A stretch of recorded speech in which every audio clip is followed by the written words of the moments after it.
sub and share.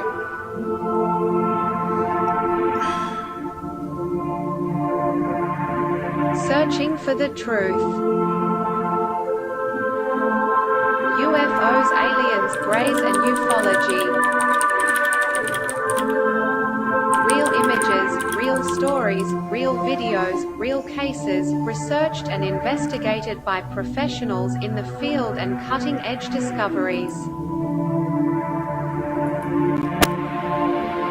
Multiple witnesses, abduction accounts brought to you by Team The Out There channel.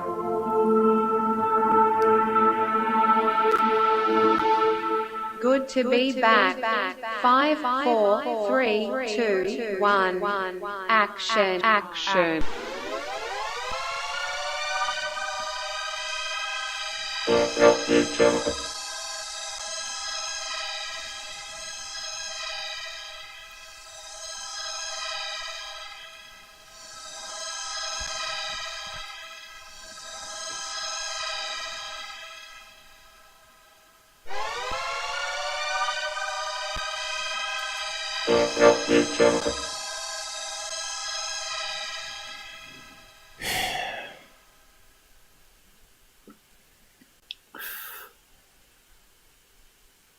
Hello, hello. I was a wee bit slow starting the intro, so it got clipped, I think. The web page start button wouldn't come up. We got Robert joining us. Just explain a wee bit who you are and what group you work with. Oh, and the web link to them if people want to join or whatever. yeah, sure. I've got my own Facebook group. It's called Anglesey and North Wales UFOs. Are you able to type it in the side comment at all? Any links? I can leave a link. I can leave a link in the. Yeah. Let us know if his audio and everything's working all right, guys. I got the fan on boost fan, so see if it makes any difference. I wouldn't doubt it because the CPU was dropping still, but it's kind of crazy. Okay. So it's only got, there's a link now. So it's only got like 630 odd members, and they were quite a skeptical bunch. If you believe Bob Lazar and Corso, and it's probably not the group for you, but yeah, there we go. Yeah, I'm also a member of the coalition for scientific committee for UFOs as well, but I'm not really sure how well that's doing at the moment. I really don't know. I haven't heard of any news reports coming in. It's been very slow kicking off. Have they got a regular web page for that, or was it part of a Facebook? No. Do you know, that's one thing I said. I think that's what we need. You know. Yeah, you need a doorway. Because if you know what you're doing, you can actually set one up for nothing. Yeah, that's what my WordPress one is, which I should type up in the side comments. I forgot to do that. Hang on, let me just. I'll sort that out. I might have to. Gabber was meant to join us, but he never bookmarked the link like I told him to last time. And of course, it's a special private one, which I don't broadcast to stop trolls. So he should know better. So I've got a guest room and also an open room, right? Can't you get in touch with him personally rather than just... Yeah, I sent him what it's called. You just have to change the name on the end of the URL. You can search Discord. If you search Discord in your own private messages, it will find it. As long as you give it a keyword, you know. If you're looking for the right keyword. That's the problem with searches. It doesn't search on... Well, maybe it can search on URL. Well, it doesn't seem to search inside the keywords in the URL on Discord, from what I've seen, but maybe there's a way to do it. The thing is, it's buried in a... I'll just bring that up again. Maybe I'll make it a bit smaller. Oh yeah, I forgot to grab my show thing, did I? Oh no, I got it open. Cool. Yeah, I'll get with it in a minute. No Google, I'm not talking to you. So this one's 103 already. The subs have been going up slowly, naturally, but losing some. Yeah, as you do, yeah. I was losing some with the Phil Snyder one I did. There's so many idiots out there that believe in Phil Snyder. And like I said, look, even the mates that used to live with him have outed him even before the FBI report come out. So how can you say it's the FBI making stuff up when he's got his own dad and friends he used to live with, flatmates that are saying that he was a crazy dude and lied a lot? They just won't believe it. They think everything's a conspiracy out there. Stupid. I mean, this thing about Dulce Airport, there's nothing there, you know. Yeah. Dulce. Have a look at it on you know, Google Earth, but then again, you'll get people saying, it's all underground. There's nothing there. It's not even a high security base. Do you know what I mean? Well, didn't Ben Hansen go? I don't really like that guy now. From some of the shabby work and videos he's put up on the pilots, is this all self-promotion stuff. I don't really like him at all anymore. I thought he was an okay guy, but he is the ex-FBI guy, and it's a wee bit... I don't know. I don't know how these guys pass the FBI course, because they can't even do basic research from what I'm seeing. Mick West has to come in and do what they should be able to do, you know. So who's out there? I better check. We're getting there.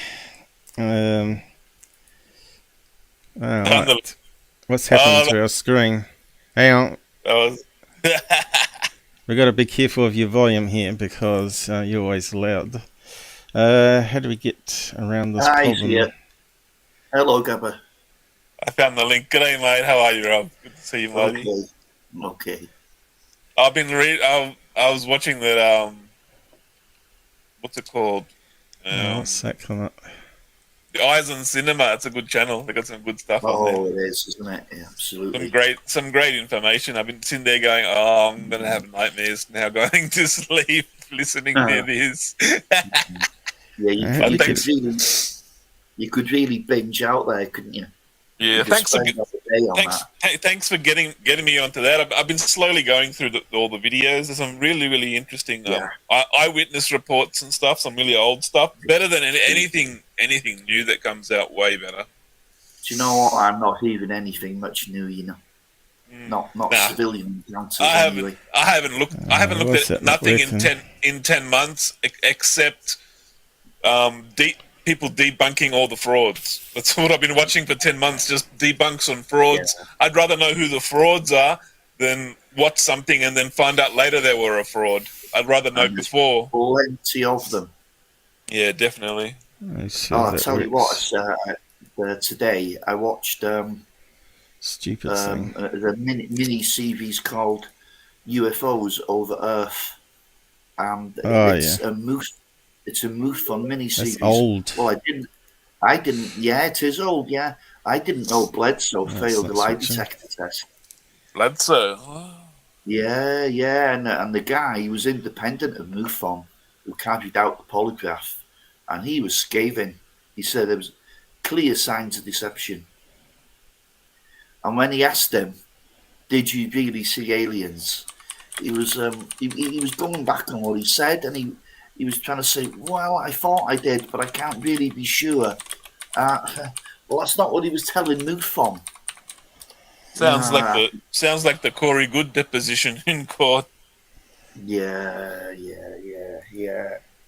I haven't really been following that, but I've heard a bit about it. Yeah, he said he invented the aliens in his mind during meditation. He never met them. He never went to space. La-di-da-di-da. All green frogs go la-di-da-di-da. Has he actually admitted now that he made the whole thing up? in court, under oath, he said, I made it all up. It's my imagination. It's my creation. Saying things like, it's a story that I created off true events that happened. It's just BS after BS after BS for like 7 hours straight for like 5 sessions. It's just unbelievable. The BS he was talking. You could see. What charges is he on? He was suing Gaia TV because Gaia TV wanted one of the rights to cosmic disclosure or something, and he wanted the rights to it, but he already sold the rights to it, and they're like suing each other back and forth over it. And cosmic disclosure is just a big joke. It's just a big fantasy story. Like, there's no blue chickens after all. No blue chickens at all. Never met them. Never met any alien. Because in court he goes, "Have you ever physically met an alien?" He's like, "No, I've never."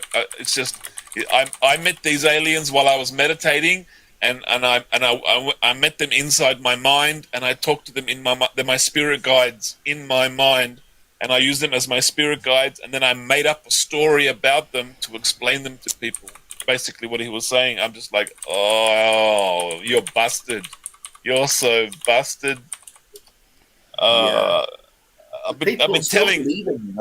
Yeah, I've been telling all the young people in China, all my UFO fans, that David Wilcock and Corey Good, they're no good. Don't listen to anything they have to say. Like, be very careful about their information.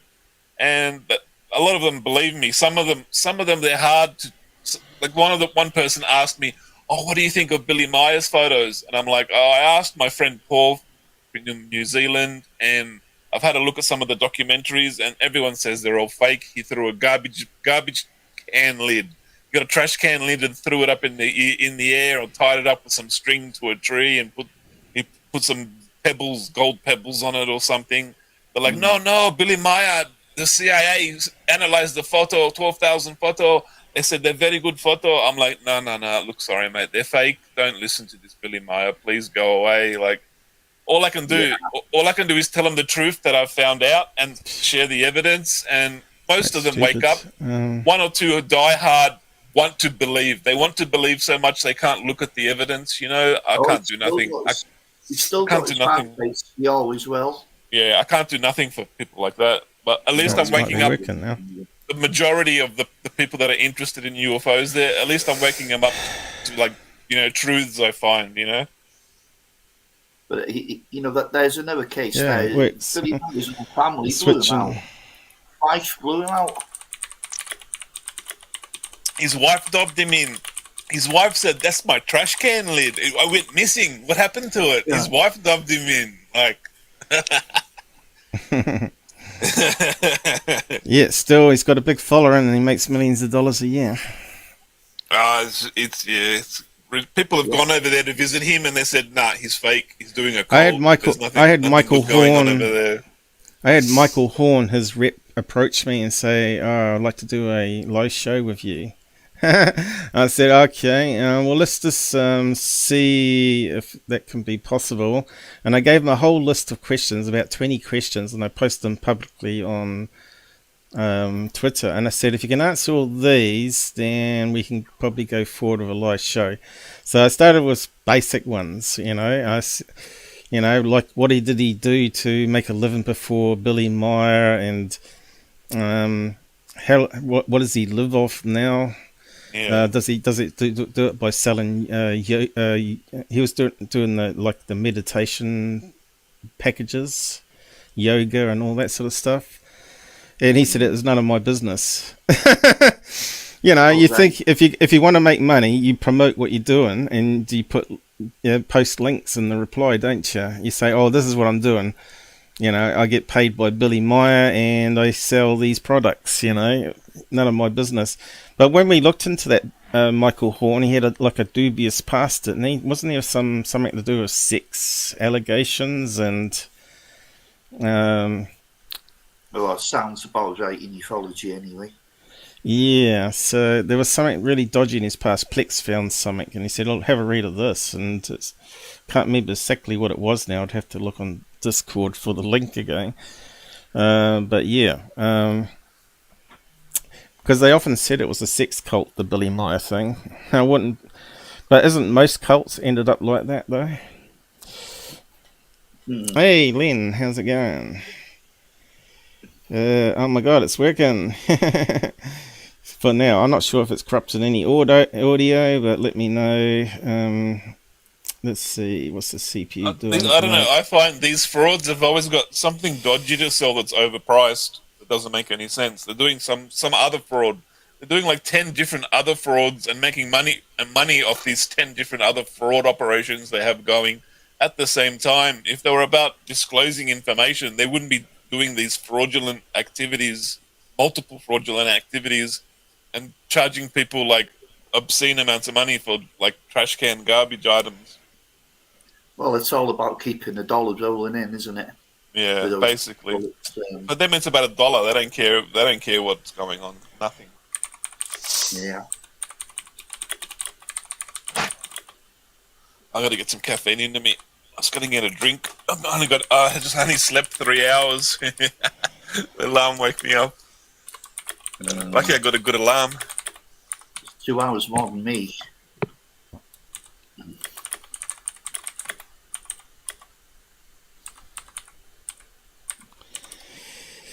Yeah.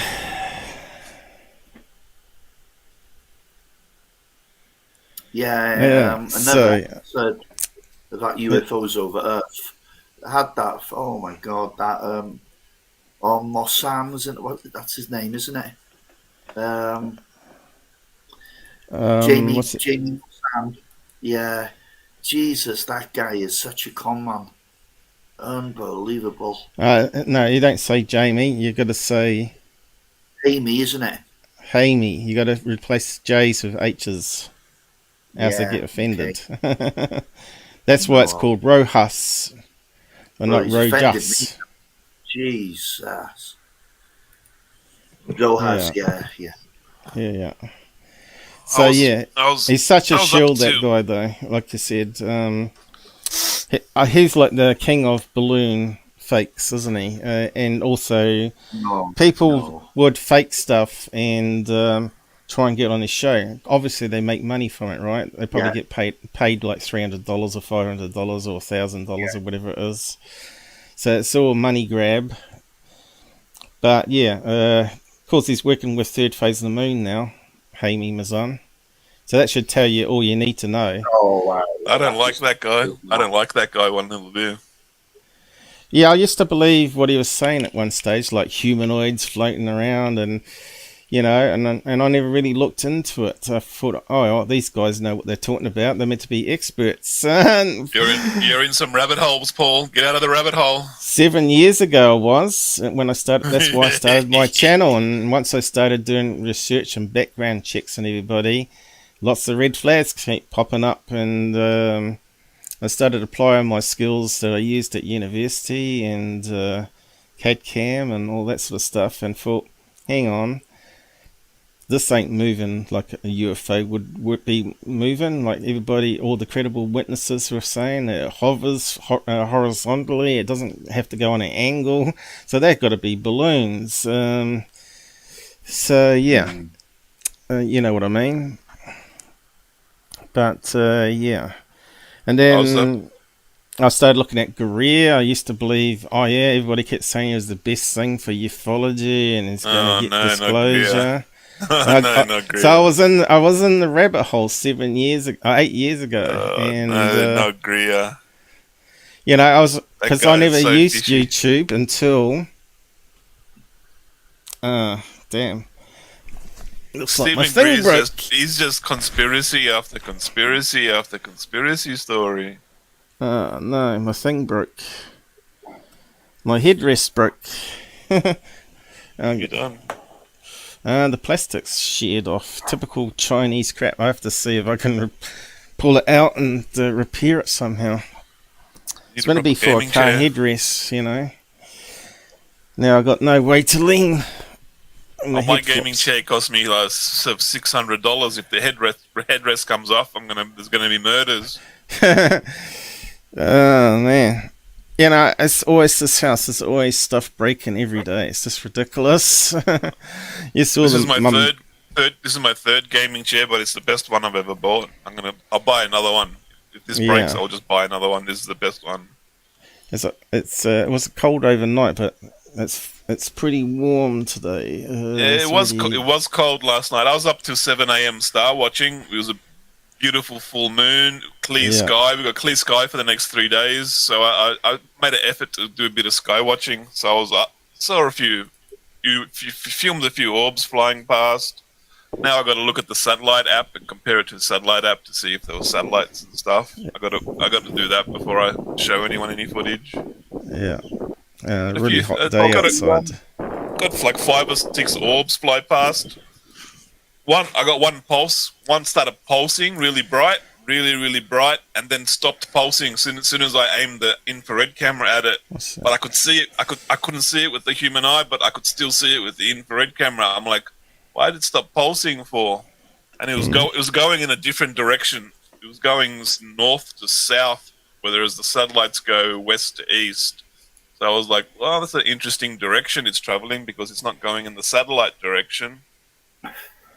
Not to say that some they can have spy satellites that go in those directions too that don't even show up on the satellite app. So like, it's all hearsay. You can't say definitely it's this or that. Well, let's hear from Rob because he is the guest today, and we can talk after. We can talk at the end of his stuff and go from there about all the rest. I was just going to say, like Stephen Greer was on Project Unity. I think it was Friday or was it last night? I'm not sure. And all he's doing now is plugging his next documentary. Yeah, but that's always been the case, though, hasn't it? Yeah. Why that Jay had him on, I really don't know. God, that guy can talk, but it's the same old spiel, time after time. Yeah. Once you heard him once, you've heard him. That's it, Mm-hmm. You don't really need to hear him again. Yeah, I've looked at all Greer's documentaries, and they're all pretty much the same. Nothing new. Aliens are brothers, space brothers, and not evil, and you can talk to them by meditating, and you can pay $2,000 for my kit that helps you. Those documentaries are very repetitive, and he keeps saying the same thing over and over again, pushing the same narrative. Doesn't change anything. No new information. Hey, how's it going? And he's always pushing this thing that he's on a wanted list by the government, and he's got this dead man's trigger. If anything happens to him, all this information will come out that'll blow the whole UFO topic out the water. It's not gonna blow anything off the water. He hasn't got anything. He hasn't got nothing. If he had it, he would have made a documentary about it already, and made another $1 million. If you've got irrefutable evidence, well, just show it anyway. There's not much point killing him after it's all out anyway. Look, if you could talk to aliens, all you need to do is set up some spy cameras that they don't know about, get someone else to install it so it's not in your mind, if they can read your mind so they don't know where they are. Use some in Faraday cages. There's all sorts of things to do, and just talk to them and get them to come down and land he claims. But if you're in a Faraday cage communicating with aliens, your signals wouldn't leave your mind to talk out of the Faraday cage to talk to the alien. Yeah, but you know what the latest thing Greer's saying? That they were meditating in a circle in a paddock or somewhere, maybe somewhere in the desert, paddock type thing, and a load of cows come around and all laid down with them. And he's saying, they're all meditating to the aliens with us. What a nut job. It's only because... Are you serious? If you've ever been around cows, they're like big dogs. Once you have like a little farm yourself and have a few animals on it, they become like pets, and they'll follow you inside your house, and especially sheep. Sheep will follow you anywhere. I don't need a scientific explanation of how farm animals come close to people. That's just ridiculous what he just said. I can't they probably laid down because they were used to people, hand feeding them, or the cows have his kill switch. He's got to press a certain button on when you go to milk the cow, and it activates the kill switch, which sends the data of the 20 boxes all around the world with all the UFO information going everywhere. I think I saw one video of this where he's saying they're in a circle and this UFO come down, but it's completely invisible, and it landed right over top of them, and they're inside the UFO, but you can't see the UFO, and then they're all going, yeah, I can sense it around us, yeah. It's all sort of like that mentalness to it. Oh no. Yeah. Pure fantasy. He's playing with people's fantasies and making money from it. He's actually toying. He's toying with people's fantasies and want to believe. That's what he's doing. Well, you saw my debunks of his, what do you call it, energy beings or whatever. Yeah, I saw that episode. One was clearly a Joshua tree that was been photoshopped and edited. Because they had the original. Joshua alien. He was stupid enough to put up the original picture, which was able enough to be enhanced to see it as actually part of a tree, a Joshua tree. One was a moth, an infrared light. It was reflecting bright white off it. It's glowing like an angel wings, he was saying. Angelic light being. I honestly don't think aliens are using insects and moths to communicate with us. That makes no logical sense to me. And what was the other one? The other one was someone in a circle that looked like she stood up while they were swinging the camera around, and of course that created motion blur, and of course the camera was on an angle and all that sort of stuff. And it may have been photoshopped as well, but yeah, when I unbent the image, it turned out to be a woman wearing a black shirt and a red jacket and some crazy hair that sort of made a big buffy type hair, and he was looking at it in the original format, and he was on Paul Logan's show saying, "Oh, here's the alien." Angel, and you can see the wings here and its head here, and I'm saying that's utter bullshit. They were laughing at him, of course, saying, "Oh yeah, this looks like a blurry mess," What was the other one? The other one was also various lights that were on motion blur that sort of made these funny shapes on the picture, and of course, how much he was selling access to the fluorescent moth. $800. Photo? No, $800. $800 to join the website per month, and you could get access to all those angel being photographs. And that was like 20 years ago. So angel beings. He even changes the name. They're not even aliens. They're angel beings. Well, he calls them light beings, but some of them are angels, of course. That's the religious part of it all. Yeah. Yeah. But anyway, a religious person, what angel beings? $800. Where do I sign up? That's what he's doing. He's doing it to target religious people. Yeah, we could make so much money if we got us three teamed up together and started making fake shit and putting it up on YouTube. We'd make so much money. I don't need to make fake stuff. I just got camera artifacts and tricks of light. No, but the thing is, the difference between us, the difference between me and other people is I got morals. There's no way I could do that. I wouldn't be able to sleep at night. Rob would be the same, because he wants the truth on aliens. He doesn't want to create more disinformation just to make millions of dollars every year off gullible people like Tyler and Third Phase and now Goofon. Those people are sociopaths, they don't have any conscience anyway. I don't think they do. I'm pretty sure you're right there. But if you said soul. If you said that on live, they would want to sue you for slander. When it's damn true. Okay, go through a psych test. Let's run you through. Put you on a lie detector test. People claiming that Third Phase never hoaxed anything in the last 5 years is just absolutely ridiculous, when we can prove that they took secure Section 51 image and cropped out his logo and put it up on their channel claiming it was a helicopter circling a UFO when it clearly was a CGI. It's just ridiculous, you know. Your chat's going wild. Hey, Michael King. Yeah, I see that. G'day, Len Firewood. I have been bringing it up. G'day, Wheels. Nice to see you, Wheels. G'day, Wes Snipes. How you all going? How you doing, Wes? We've got a few join us. We've got 5 today.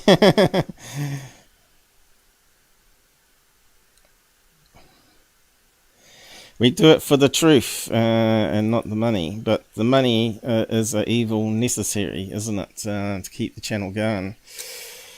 As you can see,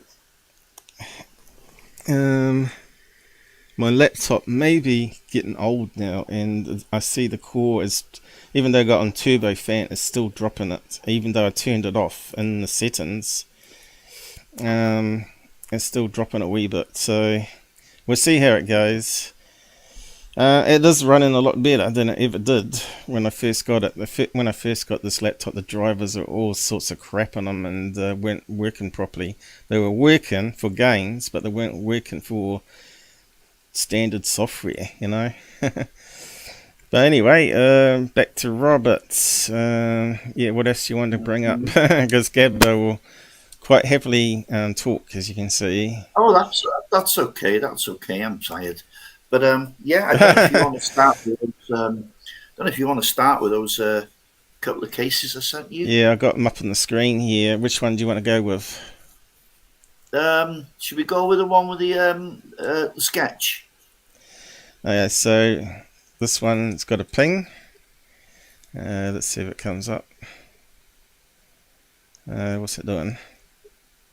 Just running a bit slow. So this is a sketch. We'll just zoom in on it and have a good look around. So it looks like a UFO's got vertical blinds. Or is that air vents? I don't know. Good point. But there was lights coming from there as well. Yeah, but that could be part of the propulsion system, you see. Yes, it could. Yeah. Because if you believe Blob Lazar, the metal skin would become transparent, and basically you could see out, but you couldn't see in. That kind of makes a lot of sense to me, though. I'm not sure if you saw on the news recently, they had a car show, and they could push a button and change the car color on the paint. Wow. They pushed a button, and they could make it flash and rotate. Obviously, it had some sort of LED technology in the skin of the craft. So you could project a TV screen and all sorts on the outside. So that kind of made me think, well, if now they're bringing that out in car shows, then what the Air Force are using to cloak their craft in the sky. Yeah. You know, you often hear people say they can hear a jet, but they can't see it. And that could be part of the new technology now. Because the technology's there now. The LEDs have got smaller, brighter. And there was an army colonel saying the B-52 bombers, they've got old technology where they can project a holographic image of a fighter plane, like down from the B-52 bomber, project it down, you know, a couple of kilometers away. So as the B-52 bomber is doing its run, if any enemy comes, the first things it sees is the fighter jet. That's the number one high priority threat. It's going to go straight for the holographic image, and the bomber will be sort of safe. The army colonel discussing, saying that's like technology from the 80s or the 90s or something. So now they would have all sorts of holographic LED projection technology. There'd be like all sorts of new type of cloaking devices and projection devices to like help cloak bombers and stuff. I think be a lot of different things. There you go. Car paint that changes color. How about that? And you can do anything with it. So that's paint that changes color depending on the angle of the sunlight. It's got paint. It's paint on the recent layers. show, it had rainbows and all sorts of things happening on the skin. Yeah, that's a new thing. That's a new thing with LEDs embedded in the paint. But there's a type of paint. There's a name for it, and it's like they blend the paint into different layers, and depending upon what angle you look at the car, it'll be blue or green or rainbow or yellow or white. but what you were talking about is like LEDs embedded in the paint that projects the color onto it. Yeah, that was flashing left and right. I'm not sure if you saw it on the TV news clip. I'm just trying to find it actually. Color change. So look at this one here. You can't say that's angle if that's true. That's just an icon. Oh, there you go. Look, there's no way that's different angles. That one Color is pouring water over it. He's body pouring paint water over it. apps. All right, that might be some Google app, is it? Now, I was on the car show and I thought, wow, that's amazing. If they've got that now coming out in public, then the Air Force might be revealing their new cloaking technology soon. Then I have to find it. Was it Vegas? Was it like Vegas or somewhere? Car show 2000. Car paint. Let's see. Here we go. Is that the one? Auto industry evolves. Electricity makes this car paint light up. Yeah. So BMW magic color changing paint e-ink. There it is. There, look. BMW are using it. It's called e-ink. Electronic ink. Yeah. So that means they could if they had cameras, they could project the sky on the craft. So you don't see it at all. It just projects what's there. Unreal's color changing talking car. It even talks to you. Now let's have a look. It's quite interesting. Is it a safe website though? US Today, is that safe? Is that a news channel, isn't it? Okay, let's have a look. I was going to bring it up in the next live show anyway. There you go. Reprogrammable ink. Okay, it's got damn music on it. Allows you to paint pretty much any pattern on a surface using a projector and a UV light. That wasn't on the news though. There you go. Look, square patterns.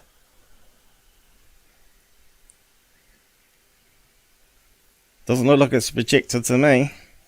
Looks like she's driving it and it's changing colour. Oh no, she's looking at other features in it. That's not it though. We need the car show. The car show really showed it up. Vegas, Facebook. The best auto news. Let's have a look at that one. Let us know if there's any audio problems, guys.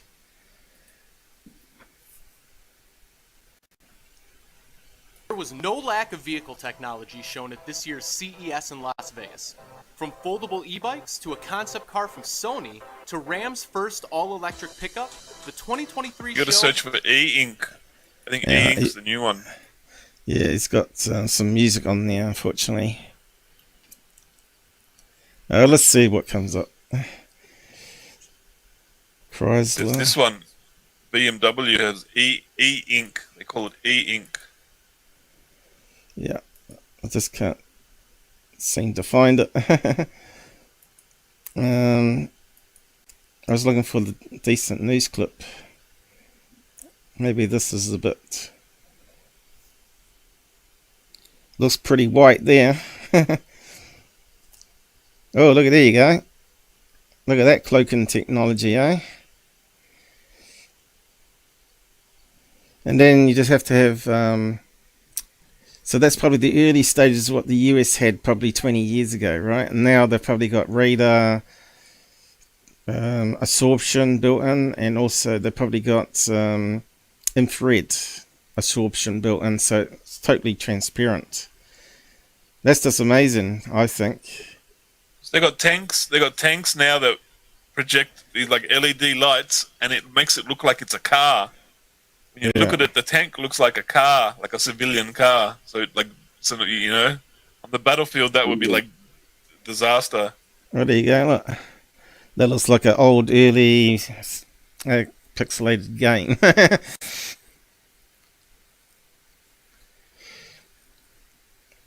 That's pretty cool, isn't it? Just imagine if you get bored of the colour, just download a theme like you do with your laptop, and just upload it to the car and change it. That's what criminals want. They rob the bank with a red car, and they drive away in a blue car. No one knows. You've been watching too many TV shows. Oh well, we'll leave it there. I won't play too much of it. Who was doing that one? Autolog. Well, I'll just post the site into the site, and you can watch it on your big screens if you want to. Car changing. If I can read that little fine print. Paint skin. So what have the US military got? So every time if I had that on my car, every time I drove out, every day would be a different color. People would be like, "How many different cars has he got?" Did they actually work? Didn't actually scroll down here. That's got to be expensive as hell to put on your car. Corey, greetings. Yes, you too. What happens when a piece of gravel hits the car and you get a scratch? Oh. It cuts the circuit off. No more color change. Yeah. So that kind of makes you wonder now, the things people seen in the skies, UFOs, could it be some clever black ops disguising some sort of technology they've got? Yeah, I mean, you've got to take that into account, but you have to understand that, you know, this all began in, well, I think they've always been here, but it really escalated in 1947, didn't it? They're displaying exactly the same type of technology now as they were then. So I think that military craft may be responsible for some sightings, definitely, yeah, but not all of them. Yeah, not all, I'm not saying all of them. Yeah, I know you weren't saying that. Yeah. But yeah, this was quite shocking what happened. I call him Jaime. He's in a very responsible job. And what he does in his spare time, he races bikes. Right. Lives in California, not too far away from Vandenberg Air Force Base. And he was underneath his bike, and he had a friend with him. His friend was called Glenn, as I remember, or was it Grant? It doesn't matter, but I got in touch with him, and he confirmed, without any hesitation, he confirmed Jim's sighting while he was there with him. They were underneath the bike, and his mate seen it first, and he said, "Hey, look at this, mate. Well, he's underneath the bike, he can't see much." And this thing came down the street, basically straight down the street, at the same height as the telegraph pole. The telegraph poles that were running along the street, which, how high is a telegraph pole? 20 feet? And he says that's 15 foot deep there. So if you look at the report, it's got to be 35, 40 feet across that. Yeah. And it's well, they say the typical UFO size is about 40 feet to 50, right? So that's right. Yeah, they do come in all shapes and sizes, but that's quite a typical. It's the height of it makes more sense because it has to fit the beings that are inside. So if it's too skinny, right, it just sort of discounts humans. If there were beings, yeah, that's a bit of guesswork. But it could well have been something in that. And it hovered right over the bike. And he was absolutely convinced it was watching them. Right. And it stayed there for quite a while. And this Glenn said to him, "Shall we run?" And he says, "No, don't effing move." Well, he was still under the bike, but he's looking up and now he can see all the underside of the craft. He said it was like such a magnificent thing to look at. Then it slowly started moving away and shot off down another street, but not too quickly. Maybe, but there's one thing he said. There was a sound like a transformer when it was above them, and it kind of went right through them. You know, the sound. Yeah. But it's changed him. I can tell you that now. It's left an indelible mark. Yeah, when strange stuff happens to you, you never forget about it. You're always thinking about it. Absolutely, yeah. You just don't know if someone's messing with your mind, though, because we know that they've been working on trying to influence what people see and hear in their heads for battlefield, right? If you could transmit an image into a load of troops attacking you of Jesus Christ just showing up above, in front of them, saying, "Put down your weapons, do not fight. This is against God's law." You know, especially if they're religious, Christians or Allah. You could have Jesus next to Allah or whatever, and at the same time both saying the same thing, and maybe that puts them off long enough for them to be killed or whatever, you know. So you just don't know if they're using that on civvies. In the early 1960s, they were going to do that with Cuba. They were going to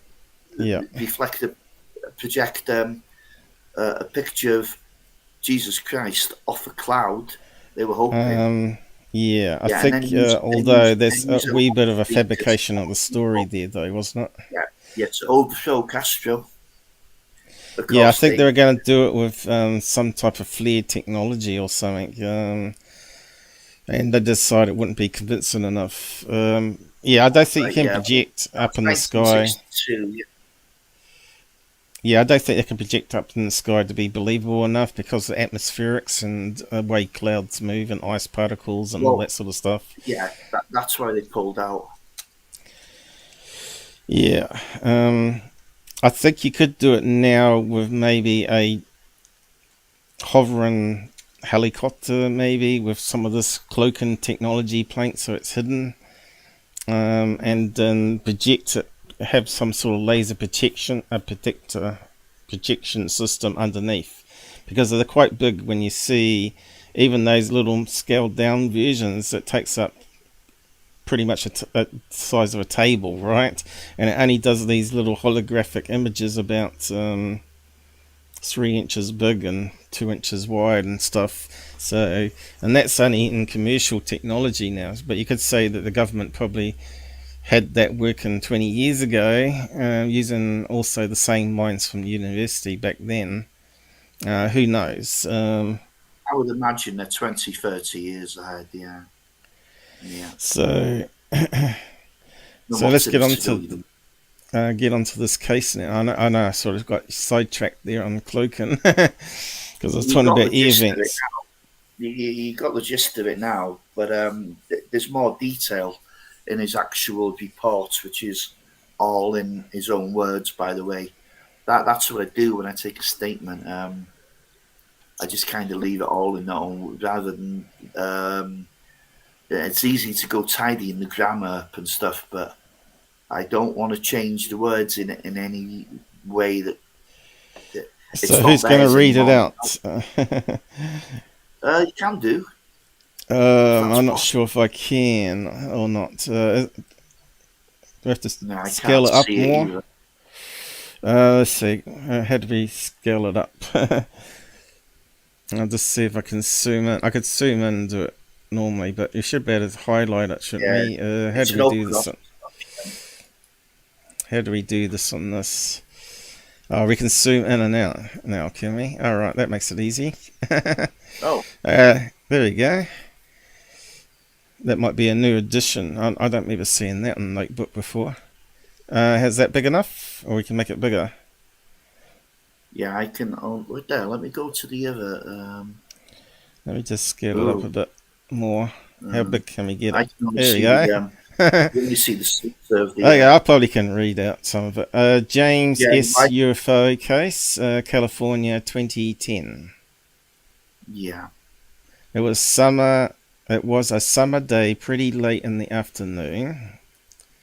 Most likely 7 p.m.ish. Didn't have a watch on, I guess. Grant and I were installing exhaust on my Honda 919 Hornet, so I don't know what that is. we had went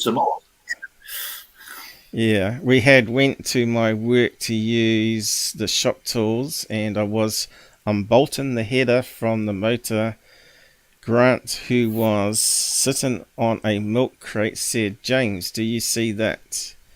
At that point, my head was under the frame. I leaned out and said, "What? Am I looking at the bike?" Grant said, "No, look up." I leaned back, and up at the exact moment, a ship saucer dropped in sight and flew up to the shop where we were under a carport. Yeah, carport. He said very loud, "You see that right?" I responded, "Yep."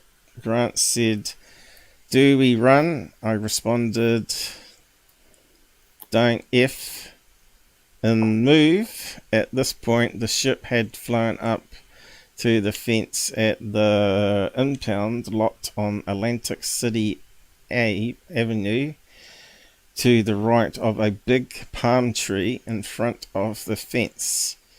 Sounds like third phase already. Palm trees and fences. A telephone pole height about 40 feet in the air. 40, okay. Ship was level with the top. The ship was dull grey. It was as wide as the street and at least 15 feet in total height. So that's well enough to have humans inside too, in that case. Oh, yeah. Oh, hell yeah. It had a flat border around the edge of the ship, about 2 feet in height, maybe 2.5 feet. There were these port-like window-looking lights that looked like a half-pyramid one after the other, flipped opposite of each other, which the drawing shows us. All along the border, they were blinking in a strobe light way. So it doesn't mean it's windows, it still could be part of the engine. I remember that it was like they flipped them on when they stopped as it was happening. The ship flew to the left and then it flew down. Well, that don't sound like a balloon. First street, very slow at this point. It dropped height as it got closer to us, about 15 yards away. The ship that was silent got very loud. Me and Grant, he means Grant and I think that's bad grammar, had moved pretty much side by side at this point. We were right next to the ship and looking at the belly of the ship. It was close enough to... hang on, I missed something there. Close enough... What did I miss out? Close enough to lob the wrench. Alright, okay, now I get it. In the hand and hit the ship. So what would that be? 200 feet away? Maybe? 100 feet away? No, closer than that. It was right over his head. 50 feet away then? Yeah, probably. As it passed the building and got out of our sight, we stepped out from under the carport. So a carport is like one of those square things where they go down steps and can be looking under the car without having to jack up the car. Is it a carport? No, it's just like a cover. I'm not too sure what they mean by carport exactly, but I know how. Yeah, because Americans have different terminology to what's in the UK, right? Yeah. But I know when we built our garage, my granddad did anyway. They dug a big a rectangle where it fits underneath a car, and they put planks of wood to cover it most of the time. And my uncle painted on these bare feet walking across the planks, so they could always know where to put the planks because it lined up with the feet. But it didn't quite work because Grandad always got the feet jumbled up and it always looked stupid, and he was always bitching about and not putting it in the right order. So he should actually put numbers on the plank. 1, 2, 3, 4, 5 would have made more sense. But yeah, they could walk down concrete steps to be under the car without having to jack it up all the time, which was a good idea. The ship had vanished in a split second. We stood there for a minute as the shock and fear kind of went away. We both said, "You saw that, right?" We both agreed we've finished working on the bike and got all done, kind of laughed it off. We told a couple of our friends and kept an eye out on the news for a few days. Nothing got reported. It was like me and Grant had been the only people that saw it. See, that's what I'm wondering too, that they actually can block other people from seeing them, and certain people. And I'm starting to think that, because that's what happened with me and my dad. When I saw that lady in white just come walking into the room, look at the dog through the window, turn around, and Dad walked through her, and she carried on out the room again. Jeez, I wish I was thinking about that last night before I was going to sleep, and I was thinking, geez, I wish I had that on camera, because I'd like to watch that over and over again. The ship dropped over Pismo Beach and Grover Beach. Okay, we'll probably have to look up on the map on that one. Over the Highway 101, and had flown up to us and then disappeared. We both just let it go at this point in time. We had not told anyone. We have called us. What? Oh, there's something there. People had posted comments that they had seen them, and people were calling them crazy. Go figure. So I posted the story a couple of times and got shite on the comments and deleted them. But then Robert saw one of my posts and reached out. He called me and I told him the story 3 years later. Here we are. I finally drew a picture of what I remember of the ship. One thing I left out is the lights blinked light yellow and red with a pattern. No pattern or consistency. No pattern or consistency, yep. There we go. I sort of blundered way through that. You've got to remember, I've only got one eye now.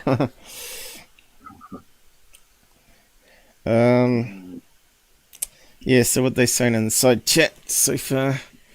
They show themselves to selected people. I kind of think that might be true. But can they do that with a full ship? I don't know. Maybe you have to be within the field of the ship to be able to see it, maybe, in some instances. I don't know, but there is a chance that other people did see it and didn't speak out, There's always that possibility. 2010, though, I think people were a bit more open after 2000. It was broad daylight. They say it was about 7 p.m.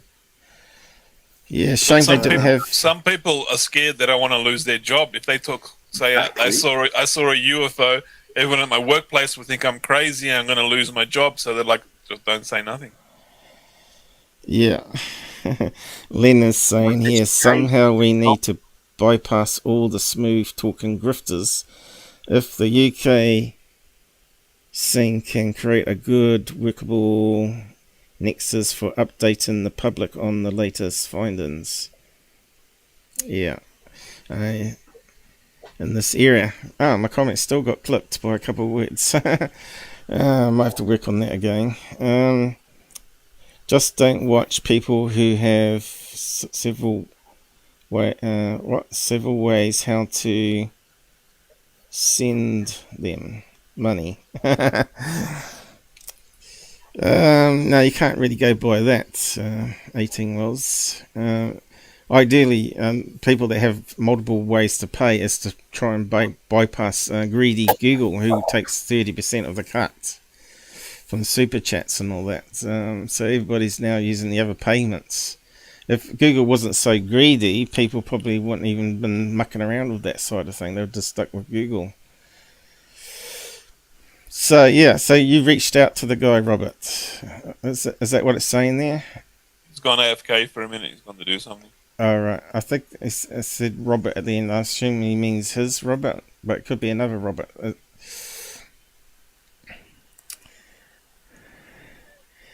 Yeah, so where's the pick of the craft? Well, did I close it?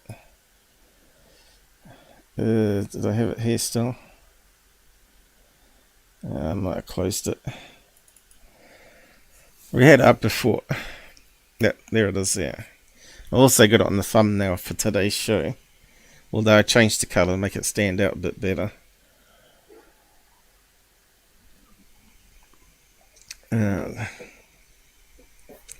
So it's not a flat bottom UFO, which is abnormal. Yes, it was me he reached out to. It was me that reached out to him. Sorry. Okay. So it's a lesser known story then. Absolutely. Well, you only told a couple of mates. Exclusive to the Out There channel, Robert. Thank you very much. You know how the grifters always say that. Oh, it's third face. It's exclusive interview. Well, we get exclusive stuff too. Then sketch it really speaks a million words, doesn't it? Yeah, but I noticed it's not a flat bottom UFO, which is not as common to have one that's like that. But yeah, what the hell would it be doing, dropping out the sky and just watching the guys? So I suppose they're interested in what they're doing in the garage, maybe repairing a bike. It makes you think, doesn't it? It wouldn't be Black Ops doing that, would it? Broad daylight wouldn't be Black Ops dropping out the sky unless they had some sort of problem. No, it's absurd. But, I mean, I've given up trying to second guess how an alien mind might work, If Black Ops are dropping out of the sky, they're kicking in your door. Of course, they might have thought cloaking was on and cloaking maybe failed, and then someone realised, oh shit, we forgot to flip the cloak switch. Who's in charge of cloaking today? Who didn't turn on the cloaking switch? I don't know. I just think it's possible because we make mistakes like that, don't we? So one of those things made me think it might be true is that humming noise. Do you know what I mean? That is quite a common theme when you get closer to these craft.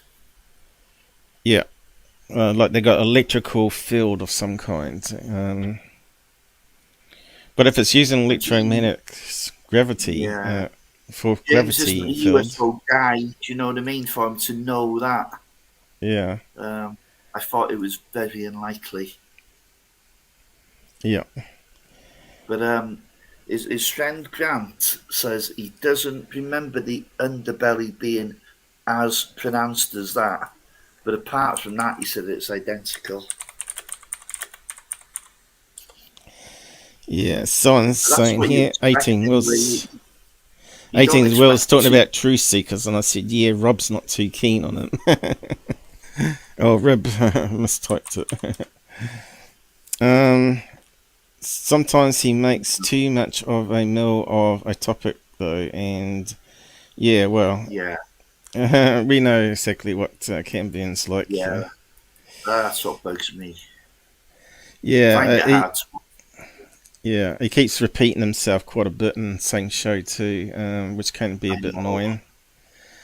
Yeah, I think him yelling and screaming is part of the act, it's part of people like that sort of stuff. Yeah, it's the drama, isn't it? Yeah, I'm not into that stuff, unfortunately. That's why I got so low subs. But yeah, sorry, I interrupted you, Rob. You were going to say something before. No, I think that's pretty much it. You haven't got any more to say on that case? Well, just to say now, this guy's a police officer, Oh, is he? Yeah, he was a prison guard first, and now he's in. So he can. There's a lot of detail in that craft, really. So they do tend to make good observers. Yeah. Yeah. Well, it's part of their training, actually. Writing down, drawing out. But although it would have been good for anyone else that saw that to draw a picture of it too, and take the average of it, because people focus on certain things and remember certain things, and they think, oh yeah, was it slightly round at the bottom? I'm not sure now, so yeah, it takes multiple drawings and the average as I them. said, his friend Grant said that bottom, he doesn't remember the drop being that deep, but that was the only discrepancy in the description of the craft. Yeah, that's right. We got 6 people watching at the moment. That's pretty good today. I think people do like hearing about UK cases. Well, this is California, this one. Yeah, this one was California, and you got that through your Facebook group, I guess. Did he join your Facebook group, or? No, he did afterwards. How did you find him? I met him on another group. Oh, right. I talked to him, like I kind of insist. I don't like somebody typing the story to me because I can't tell if they're lying or not. No, that's right. Yeah, I insisted on a voice chat. Yeah. And he said, well, yeah, if you think it'll help. Well, actually, a video chat really helps. You can watch their body language. Yeah, the video chat's better. Yeah, no. Yeah, sorry, carry on. But what I done, while I was talking to him, I asked him, who's the other guy? What's the name of the other guy you were with? And he told me his name. And while I was still talking to him, I found his mate on Facebook and asked him the question whether the story was real before he'd had any chance to, possibly get in touch with him and prime him. Yeah. So the guy confirmed the story before James even knew that I'd been in touch with him, basically. I know it sounds a bit sneaky, but you've got to be. That's like Magnum PI. Some of the witnesses out there will pull the wool over your eyes if they get half a chance. Yeah. But I'll tell you another thing as well. I've had a lot of people telling the story on UFO groups. You say, right, because we got a reporting form pinned to the top of the group page. You tell them, okay, fine, cool, go fill in the reporting form. Will he do it? It's like pulling teeth. No. But James wasn't telling the story on the group, you see. He was just saying that he seen something and he hadn't it was unequivocal. He had no doubt that UFO. I thought, this is interesting. I wonder what he's seen. That's when I reached out to him. He wasn't telling the story as such. Yeah. So you want to go on to the next case? Karen R. Kent UFO sighting. Yeah. Okay. Let's see if that one remembers to zoom in or not. I did mention this one to you. No. The last time I was on, but I'll just you could read that out if you wanted, but it's quite long. It is a long one.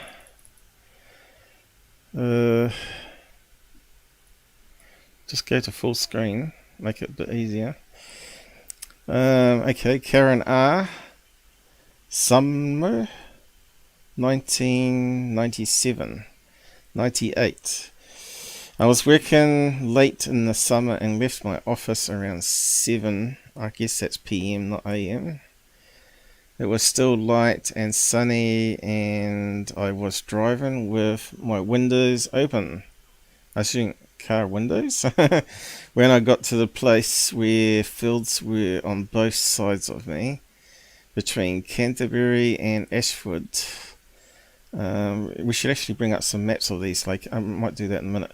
I look on Google Earth at this one.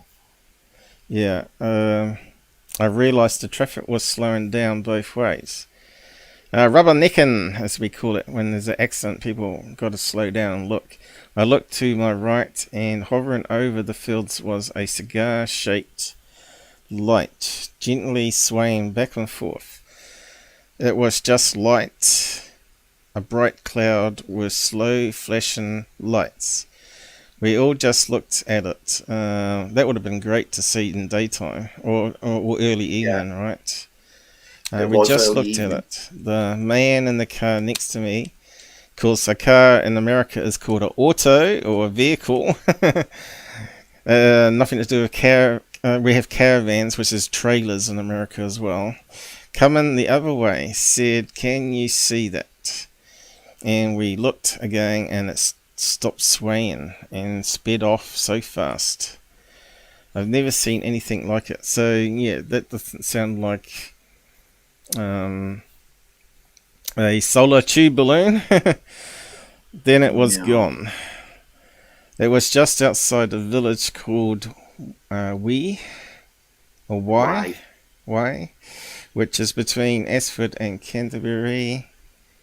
Yes, it did have an aura around it, but it was very bright, and although I said cigar shape, that's because it was low level. What's that mean?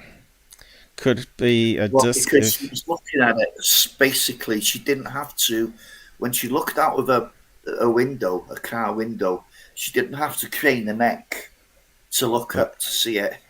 Well, she's actually looking at the side of the UFO, so it could have been a disc shape. It could have been almost any. It could have been a triangle side on. Yeah, that's true. Could have been a disc if you could see all around it. I guess it was completely silent and no hum on that one. And one thing was we said was that the air was still. Really weird feeling. I was swaying gently. It was swaying gently, then shot off so quickly, leaving no trail behind. The stillness was strange. I remember locking the office around 5 miles from where I saw the UFO, and thought then that the evening felt very quiet. I worked in a converted Oaks house. I'm not sure how you say that. At the back of the farm, with lots of trees, and you could always hear the birds, but it was unnaturally still. I had the windows open in the car. It was a lovely evening, and started to drive home. I do remember that although I always have my radio in the car, I didn't that evening because something felt strange. So I was unaware of everything going on outside the car. No, so she was aware of everything going outside the car. Yeah, that's true. Yes. We often do drive with noise in the car, don't we? So if a UFO was hovering over you, you wouldn't hear it. Distance I was... she was further away from the UFO, I believe, that you wouldn't hear that humming sound. Yeah. Word wrap. I think I may have turned that off, actually. Yeah, that's a good idea. But it's going to change everything. Where's word wrap? It's WordPad. Alright. WordPad. Where's word wrap? Yeah, come on, smartasses. Where's the word wrap? You think it'd be there. Ruler. Word wrap. Okay, here we go. Wrap to ruler. Okay. Wrap to window. That sounds like more makes sense one, does it? Let's have a look. Hey, that's better. So whereabouts were we? We're outside the car. Distance, I was on the main road and it was hovering over the fields to my right. I was driving towards Ashford and could clearly see something as I approached the fields. Altitude, I could easily see the craft from my window without looking up too much. It was very low as in roof height, but low enough not to be aircraft. The other thing was when it left, it was so quick, as though it was observing something and someone. Come on, mate, nothing to see here, or they were suddenly called away to something else more important. Well, it could be that again, someone forgot to flip on the cloaking switch and they thought they were invisible while they were abducting someone, right? Well, Very I'm not sure if it makes mistakes like that, but you never know. Very so fast it was like it had never been there. Well, it may be a technical problem. I'm pretty sure they must get technical problems like we do. Possibly. Yeah, why not? No sound, no trail. Well, they must do, because if you look at that Peter Robertson's thing of that guy being abducted and it went wrong as he was being transported through the ceiling, and his back was just in the ceiling when it went wrong, and he was stuck in the ceiling and he fell down with the plasterboard in his back. And they had to peel it. Yeah, and they peeled it off, ripping open his back, and then he had to be rushed to hospital or something. But yeah, was that not public knowledge, that case? That's my question. I think they're saving it for a book or whatever, or a movie or something. But this is the problem with MUFON and people like him, investigators. They keep the case open, which makes it non-public. They don't make it public until the case is proven to some point to be a UFO or something, and then they close the case if there's no more information, and then they make it public. I think keeping it open all the time, because the abductions keep happening, keeps it out of public view. And you can see why Bigelow wanted access to the MUFON database. He wanted to see all the open cases, which is not public, right? Talking of abduction cases, I've got an interesting one coming next after this. Yeah.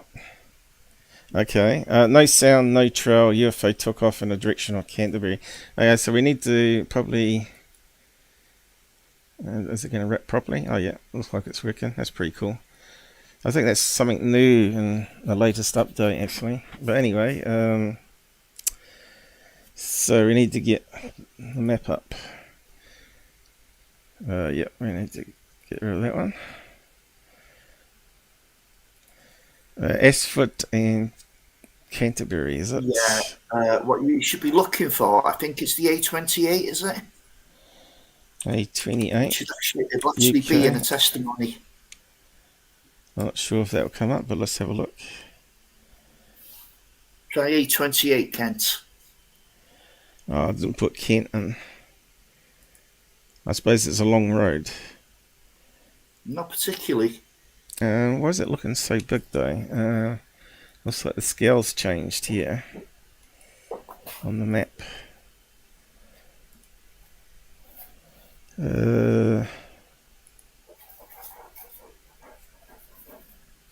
Oh, here we go. That's looking better.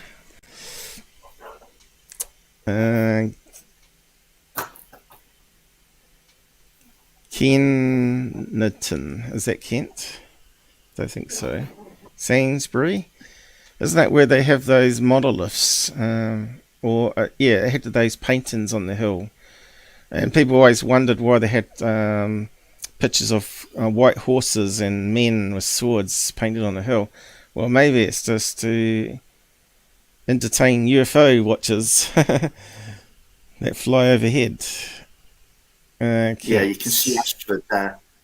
Well, yeah, I was just saying Sainsbury is well known for those white horse on the side of the mountain, isn't it? On the hillside. Well, there's Ashford. Yeah. Kent. Where's the word Kent, though, on the map? Ashford? Oh, yeah, that's the whole... Kent is the county. You'd have to scroll right out to see that. All right. Okay. You can see it's a lot of farmland there. No, it's all farmland. Oh, yeah. Yeah. Looks really nice, though. Well, I looked on Google Earth, and she couldn't have been too far away all right, from she was the object. Y. There's Y. Y. Oh, there's Kent. We found Kent. Huh? So she... Y there. Y is there. Y Downs. Kent Downs. Oh, I can't see it. I can't see it on the map. No. Hold on, let me look at the YouTube. I got it on big screen. You should be able to see it if I can see it. Can you see it, Gabber? What are you looking at? You can see the map, can't you? Yeah, Kennington. I got my mouse pointing to it. Yeah, I can see Kennington. I can see Eastwell, but I can't see why. There's Kent and there's Y. Kemp's Corner, Borton Lees, Eastwell. You can't see that. I'm not sure what screen you're looking at. You sure you're not looking at someone else's screen? No. You can't be that far behind. Gabber can see it. Are you watching it on Jitsi? You're watching it live. I'm watching it on both. No, I don't think Gabber can see why. I can see it.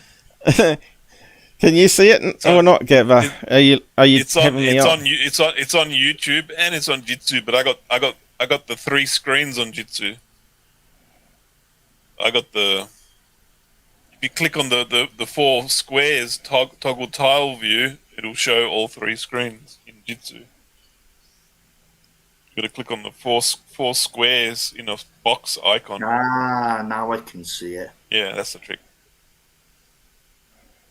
What's he got on small window or something? Has he? No, you should be full screen.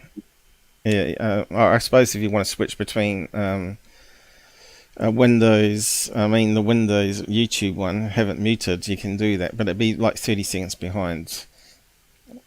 We're about a couple of seconds behind. That's why we talk over each other sometimes, but we think there's a pause and we jump in and suddenly you start talking.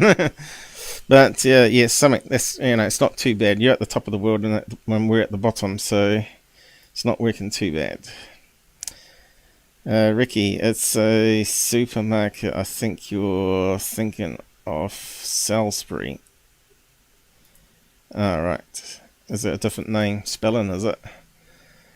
No, he's talking about Sainsbury. That's a supermarket. Yeah, I had it on the screen before. This area over here. What was the spelling of it? I can't see it now. Anyway, that's the closest point. That's the closest point she was. Why? The village of Why. Yeah, this is more out in the whatnots where you'd expect to see UFOs, right? I've lost it now, but it's around about here somewhere. Ooh, I might have to put the fan on the roof. It's getting hotter and hotter in here. Yeah, there we go. But yeah, you can see it's a good place for UFOs to visit because there's not a big population there. And if they're abducting someone, it makes more of the sense if they're over someone's house and expecting to be cloaked and they're not. They may have been dropping off someone, or who knows. And you can see it's near the coast too, and you often know UFOs. Yes, it is. Like water. Although I'm not sure, I can't see any rivers there, but there's certainly a lot of sea there. Looks like that map uses a wee bit CPU too, for some reason. But there's a medway that runs through Kent. Yeah, it is Kent there, Kent Downs, it said.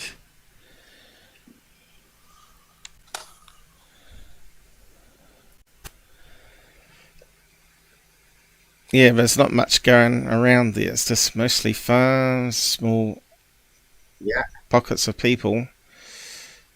Yeah, it's all farming area. Yeah. And of course, it probably rains a lot there too, doesn't it, to be so green? Mum said, that's all we remember about UK. It was always raining. Especially in Scotland. Scotland's pretty green too, isn't it? So they come from London. Where's London? Down here somewhere, isn't it?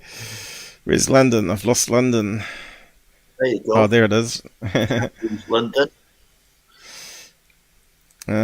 So yeah, so that she was over here, outside London, near the coast, or close to the coast, I should say. Yeah. It's strange that you're doing that case, because you're normally doing the old Wells section here where you live over here. Yeah, well, I'll be quite honest with you. I mean, I've got an ad in Yell. I do my best to get the word out there. I'm not getting any local reports, Paul. The nearest one I had was 40 miles away, and that was a bit of a light in the sky type sighting, you know. There wasn't much, and it was a few years old. Person couldn't, if you don't know the exact date, you can't do anything with flight radar or satellite tracker, anything. Yeah. You just kind of, could have been. Yeah. So, you were looking at that airplane that crashed into the sea, wasn't it?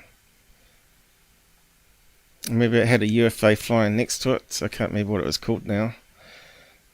You were doing FOIA requests on that, and the people were being narky to you. I ran into a dead end with that. Yeah, they weren't going to give you the information, were they? No, they absolutely refused. They said the meeting was held behind closed doors and remains confidential. Therefore, you can only access the information that's available on our website, which was about 20 witnesses out of the 50. I wanted the rest of the witness testimony. It would have been good to actually get to interview some people. Oh, it would, but this was 1968, so the witnesses were most pretty likely old. be very old or dead. Yeah. And dementia.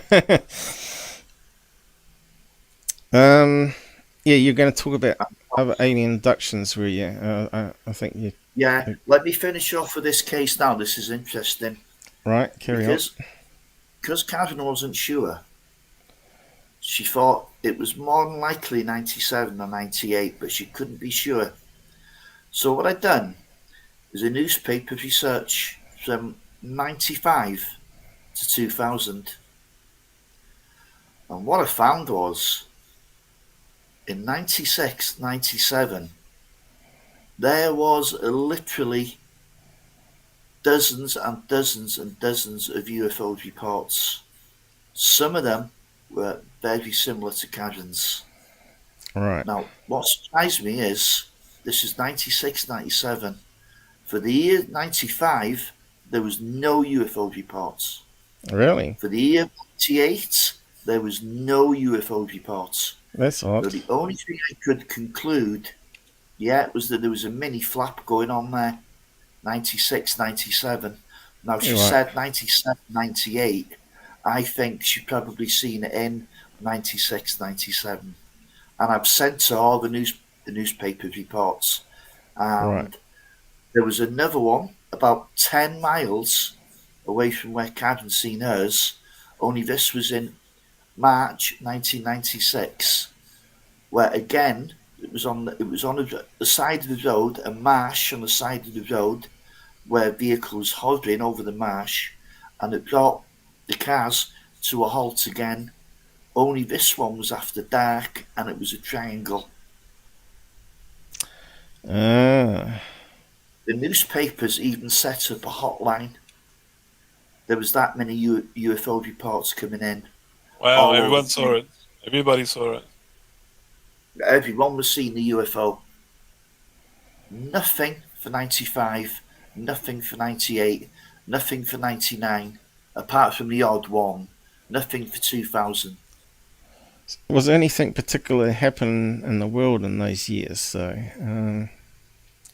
not that I can think of. Nothing significant, no. But what 98, 99, 2000. It's likely they come, and then they go back to wherever they come from, and they come back in a couple of years, 10 years, 50 years, and then come back again and do the UFO business they have to do. Then they go away again and then come back again. Or they go per country. Always doing it somewhere. They just move. Yeah, that's right. They're just moving per country, probably. Like Anglesea's really quiet now, but going back to 77, 78, it wasn't. There was a lot going on here. The school kids. Yeah, Broadhaven, yeah. Yep. But there was some shill stuff put out then too, wasn't there? But there's that UFO that meant to have crashed, or leveled the trees and stuff. What year was that one? Oh, not that Penta crash. Yeah, is it Pent? What didn't that guy? What's his name? That UK YouTuber. What's his name? Jeez, I can't remember his name. He's the one that sort of covered it and went out there and interviewed people, didn't he? What was his name? That guy. He wasn't really. Yeah, I can't remember his name. But anyway, people would know. Okay, I know what you're thinking about now. You're thinking about Berwyn Mountains. Oh yeah, that's it. that was in 1974. And the guy you're thinking of the other day was Richard Hall. Yeah, that's him. Mr. Hall, that's the one. Is he still going? I haven't heard much of him lately. Yeah. I still get emails. He had some really dodgy guests on though, didn't he? Oh Jesus, he's really dodgy himself. Yeah. Nick Pope. What about Nick Pope? Oh yeah, well he's dodgy, isn't he? I don't think Robert likes him too much. People in the UK know what he's like. You know, it's only the gullible people that follow him. Anybody hardcore in ufology, they know the guy's. He's made a career out of taking a few phone calls. That's all he done. He didn't investigate. Oh, that guy, he's trash can. Yeah. That guy's trash can. Yeah. I worked for the MOD. MOD. He did work for the MOD. Air Staff 2A he worked for. The real UFO reports were going to the I-55, a much higher pay grade than Nick Pope, with a lot higher clearances. Yeah. No, Nick Pope's a phony. Yeah, a clerk. That's what he was. Jumped up clerk. Yeah. I mean, his main job had nothing to do with UFOs. It was foreign affairs. On the side, he took a few UFO reports from the public. Well, he was saying he's an investigator, but I think maybe he was an investigator after he left MOD. Maybe. No, he wasn't. He's never ever investigated a case. Not even one? Sense? No. He spoke to people over the phone, and if he thought it was significant, it got passed to DI-55 basically, and he would have nothing to do with the investigation. So he's just basically liar, and he embellished stuff too, doesn't he? Didn't he sign someone's book about some sighting which was all made up? He just signed it. He didn't do any background. I can't remember what it was called now. It was like the UFO in the Bay or something. We covered it a few years ago now. Hold him in high regard. I have no idea why. But that's the case with Dolan and all sorts of other grifters out there. Cameron, Grant, that guy's just a loony pot as far as I'm concerned.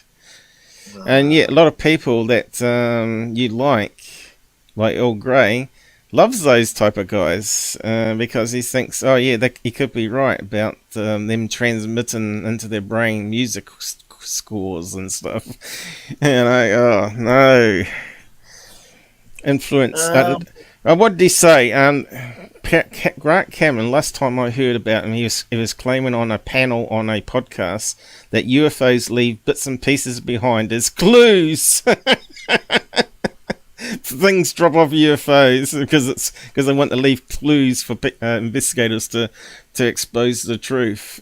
That's what he was claiming on this panel, and Earl Grey was nodding his head on the panel as well. I thought, no. You know, things go wrong, things drop off craft in the sky, and it could easily be black ops. It doesn't have to be UFO aliens. We know that things drop off planes all the time. People find plastic bits of planes all the time on the ground. light fittings or whatever, bird strike.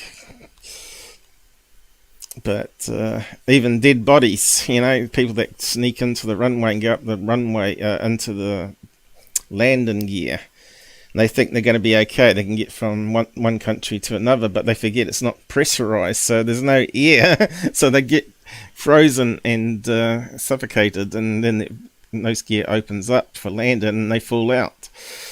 But anyway, yeah, I don't want to interrupt what you're saying. Just carry on.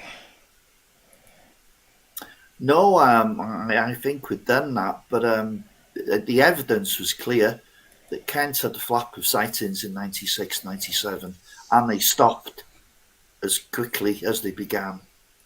Really strange, but it's not that strange when you know ufology, that happens all the time. Yeah. As I say, I think it moves. No doubt I'm sure there's somewhere in the world, as we speak now, there's a hive of activity going on. Yeah. But it won't stay there. It won't be there forever. No. It'll move on. Yeah, like you said, they probably have times when they show up and then they go away again, and then they come back and check on things. Maybe implants. Because the implants might collect data, then they download the data on the DNA, how it's changing, how they're influencing it, or whatever. Well, so what's we're like this thing? Ants, we're like ants in a little ant farm, and they're our little tinkerers, so they got to check up on us now and again, Mm. Maybe they got to change the battery in the implant. Battery's gone flat. Who knows? You got an implant that goes for your lifetime. Maybe they've got to change the battery. Implants fail, they've got to put a new one in. Be all sorts of things. Yeah. Well, it makes sense. If you're going to implant someone, make it look like a really strange object, then it can be classed as debris that got implanted into the skin somehow during your lifetime. And that way, well, it looks like a little sliver of glass, and because we know chips are made of silicon, glass has got silicon in it, it could easily be some sort of device. And the flow of the heat from the blood is enough to evaporate microscopic levels of gas, which then turns a turbine that generates power, and maybe it can integrate also into a nerve system and actually collect flow information from your nerves. Maybe they upgraded the implant. They've got to put version 2 in. Anything's possible, and that's why it's interesting field, because people can make all these fantasy stories and then base sci-fis on it and get more people interested in it, and no one actually has the answers to it. Good fantasies, but what's reality on it all, But yeah, there's very few people in ufology and now I trust, yeah, and it's getting less and less all the time, because I'm finding that people like the X-Files, trust no one. Yeah, pretty much though, isn't it? It's really hard to trust anyone nowadays. Yeah, your trust can be broken so easy. That's frustrating, especially when you're trying to keep secrets between, if someone asks you to keep it a secret, and sometimes you might slip up and let something slip out, and then that sort of relationship ends because you slipped up, because you didn't keep the secret. But that does sort of happen, you're in the flow of the movement, and I just tell you everything that goes on, and whether you think I'm going crazy or not is up to you. But I'm at least trying to document my stuff and actually get some physical evidence, not just for you, but for myself, just to prove things that maybe what people have been saying for years, which I didn't believe half their stories out there. Now, my own personal experiences, I've sort of changed, my mindset's changed as the years have gone on, and maybe that's part of my experience was to change me to be less skeptical, like a McRest, to become more stay in the middle type person and work towards the possibilities of finding the Maybe that's real your quest. answers. You have to have more of an open mind, like Yeah. some people's experiences. It needs to be open, but not so open that your brain falls out. And that's the problem with ufology. Yeah. Most of their brains are falling out. Like there's people that they say they have an experience, but they're selling a book. They're trying to get views on YouTube. They're selling a product. There's sort of people you want to stay away from because they're trying to profiteer from it.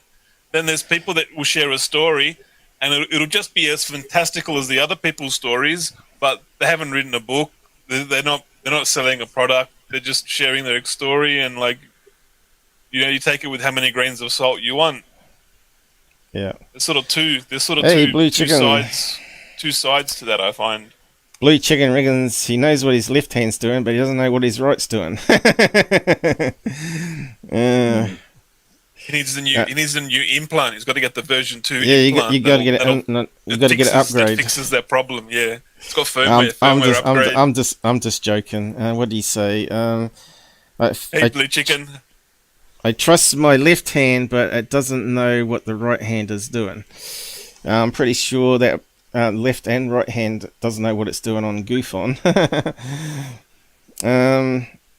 Wise. That's the problem. Ghosts, paranormal, and UFO aliens have been kind of commercialized because there's money to be had.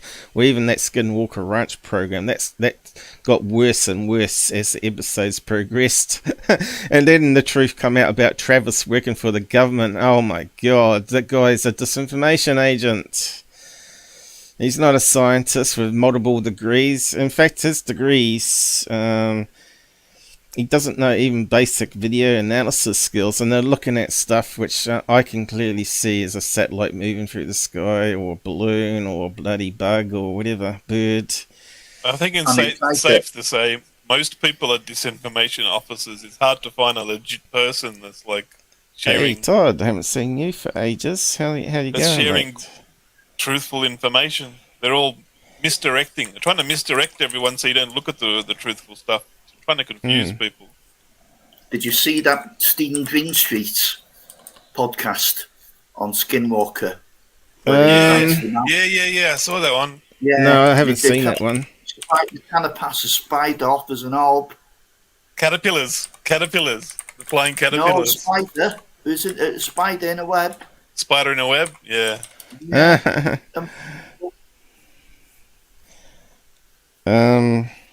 was their best footage, a spider in the web. That was their best footage for 2 years. 2 years of 24/7 surveillance. Yeah. So what do you think of this Curt, the theory of everything? I saw his last show and I thought he had so many grifters on there that it was making a joke off ufology more than any other show on at the moment. I know, I couldn't believe it. Corbell and Nap. Oh no, it's terrible, wasn't it?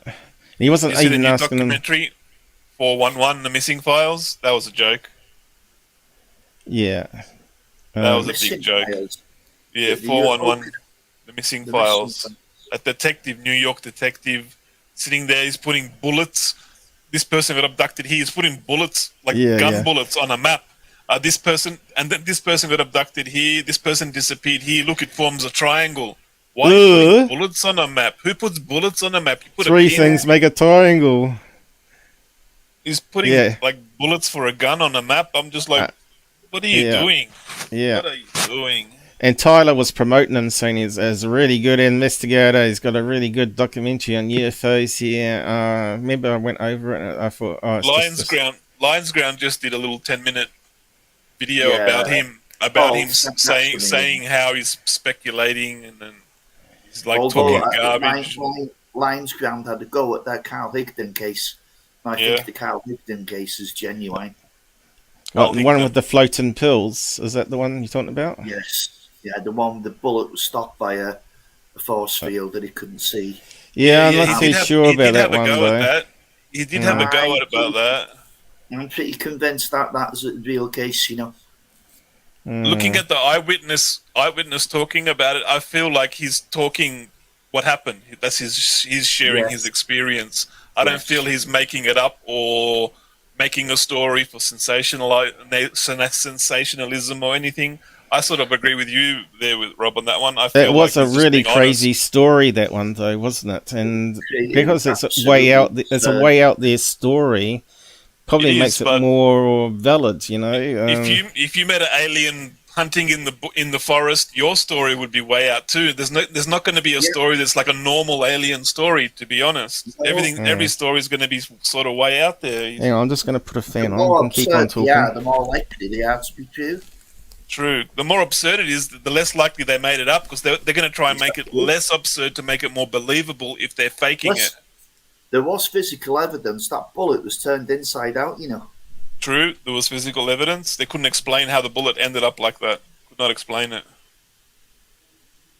It's a very interesting case. Very interesting.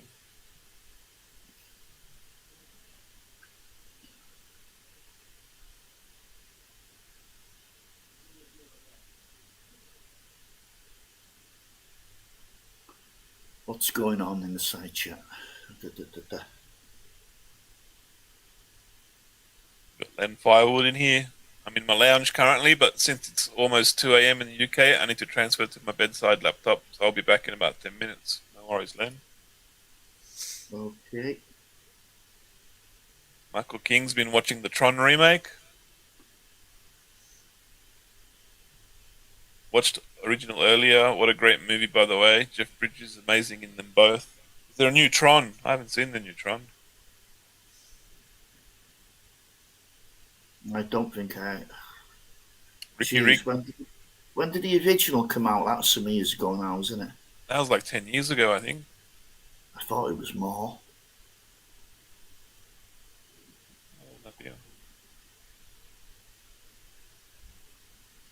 Where's Paul gone? No idea. He just vanished. He didn't say anything. Oh dear, hope he hasn't been abducted. They might be doing the anal probe with version 2. Anal probes. Ooh. You know, like they got to upgrade him. Apparently, I don't know what to say. Well, you could do with an update. You could do with an update, you know. I don't know how they would update the anal probe without keeping this PG rated. Yeah.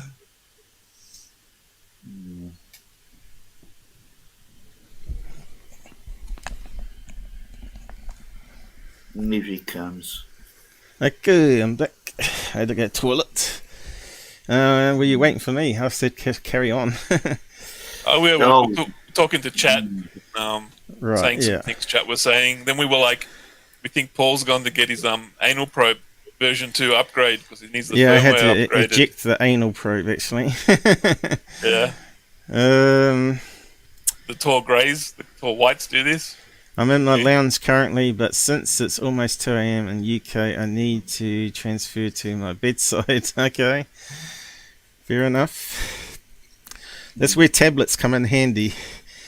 Laying in bed watching stuff for you. Even a large phone screen will do a job. Although you can't read some of the small print on it. Wes Snipes asks, did any of you watch that Nope film about a UFO? I did see that Nope film. Oh, that's crap. Yeah, that was black rubbish. Director. Yeah. I liked the film. What I didn't like at the end, the alien mothership was like a streamer. It was like kite with streamer. Yeah, it looked like a sheet that flew off a washing line. Yeah, like he could have done amazing CGI. He could have done amazing CGI and had a mothership and cloaking device that comes out of the cloud. It had the basis it had a basis of being a really good movie, but it was just done too cheaply, I think, and some of the script was pretty bad. And of course, that film producer come with an old grunty old camera. You know, that could have been really good stuff. You know, because the UFO can't muck around with electronic cameras like it can with the old cameras. And that was a cool idea. You had to get the reel out and roll the film. and recorded because he was doing electronic interference. That was really cool, but just the mothership at the end was just, why did you even bother? Yeah, and the way it was coming down, swooping at people seemed a bit strange. When it just simply would be chasing them with a beam of light, normally, right, as the normal eyewitness accounts. But anyway, I basically got to make it entertainment. But isn't that the problem nowadays? Everything's about entertainment rather than facts and truth. What I hate about a lot of these documentaries now, they use footage, UFO footage, that's been debunked so thoroughly and so many years ago, and they use that in the intro and stuff, and that leaves a really bad taste with me. I've seen that. I've seen that. Like, he's a free YouTube UFO movie on YouTube. I press play, and then I see fake CGI that's been debunked. I press stop. I will not watch it. Exactly. Will not watch it. It's really, really off-putting. And if I skip through the video and listen to a couple sentences every 5-10 minutes, instantly know it's BS through the entire video. Don't waste my time. Don't waste my time. Yeah. Yeah, so we're talking about the Curt, the theory of everything. I emailed that guy and I said, look, why are you promoting two shills, Alien Girl, and I didn't mention all the other ones. I just said Alien Girl and MUFON is on there. Now, since he's been on there, he's got 1,000 subs, right? He claims it's from the show. I say bullshit. It's bought subs there. His view count's not gone up. In fact, it's gone down, if anything. So 1,000 new subs, he should be getting an extra 1,000 watches a day. You know, or at least if you take 1/3 of that, you should be getting at least 300 more. So I just called. He's bullshitting. Someone's bought subs from him, and he reckons people can't buy subs for his channel. That's just bullshit. You just create an account, pay them money, and then you provide them the channel that you want to promote. Now he's saying now he's saying that possibly someone's doing that to try and get a strike on his channel from Google. But because Google will detect that when you buy subs, they're not stupid. They're the same as us. They look at the stats. It gets flagged by the bot, and then they look at it with a human mind and think, oh, well, we got to turn off some of these settings where we promote him now because it looks like he's buying subs. It's kind of stupid to buy subs. Doesn't do any benefit. I think he's eager to get to that 10,000 sub mark. Apparently, if you naturally grow to 10,000 subs, they free up your channel more, and you get more search links and stuff, and you start to get more traffic and subs out of it, and just without actually having to put up episodes all the time, and naturally keep on growing because people will be looking at the old stuff. Imagine if they did that with my channel, looking at the old stuff. There's a lot of stuff there, and we got at least 100 episodes with Robert and I doing cases. Has a lot of good stuff there. The school Take cases. People 6 months to get halfway through your video list. Jeez, that's why it's best to watch live. I wish I could find some of the old ones, but but some people are at work, some people are asleep, different time zones. It's sometimes you have to catch up. Like, hey, Robert, there's a playlist with all yours in it. You can just bring up the playlist and just step through them and just look at the graphics. Remembering which one, whatever was said, kind of difficult. Yeah, now I'm using chapters. I spend a lot of time doing chapters. In the early days, we didn't have that, unfortunately, and the old chapters that we did have don't work anymore because Google changed the code, and it makes a right mess of them. So you have to go back and re-edit all those ones, which I haven't got time to do. But you should be able to search on keywords, right? As long as it's in the description. But I think back then I was a bit more vague with the descriptions than I am now. So you should be able to search for like Kent, right? And it should come up all the episodes initially with the word Kent in. But Google seems to add ones that don't have the word Kent after the ones it does find. I don't know why it does that. That's kind of stupid. But who knows why Google does that? You know, they should just only show the words Kent that show up in the description or the title, but they don't. And before then, they were mixing in other people's episodes, so if they didn't find any of yours, it's still adding. They were adding in other people's channels lists there, and lucky enough, they turned that back off, I think. But yeah, it was getting really confusing. So we're done with those 2 cases now. Oh yeah, just one more case from Wales actually. Right. From South Wales. I haven't got his statement here handy. It's on the computer. It's all everything's stored away in the file. But I'll just tell you the basics of what happened. He's had 2 what he believes abduction experiences. This lad, call him Charlie. Yeah, the first one was South Wales. Second one was South Wales too. But when he was 80 years old, he lived in this house in South Wales, and he was in the back bedroom, and from his back bedroom window, theirs was the last house, and then all it was then was miles and miles of fields. So he was backed up to a remote area. So he went to bed one night, and he's looking out the window, and he sees basically what was a light outside. And then suddenly the room's filled with these lights that he called. He said the lights were streaming. If you with me on that, he said at first they were streaming slowly, and he was quite fascinated, and he was just sat back in awe. He wasn't frightened at all. And then suddenly, the speed of this streaming, it got quite aggressive. And he started to panic, and it was really, really bad panic. Yeah.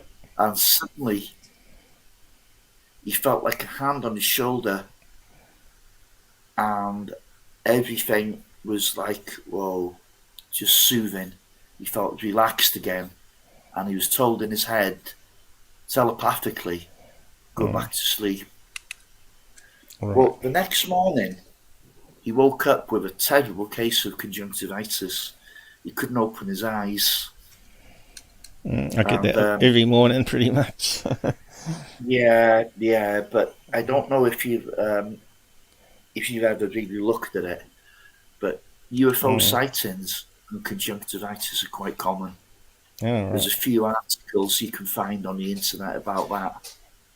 I suppose they get retina burn, if they look at the UFO light or whatever. But yeah. The eyes would crisp over to heal because I got this cataracts. That eye gets all crispy, and sometimes it just sticks the eyelashes together in the morning. So definitely. Yeah, it's a hell of a coincidence, that light show, and then him not being able to open his eyes in the morning. I think that was the result of the lights.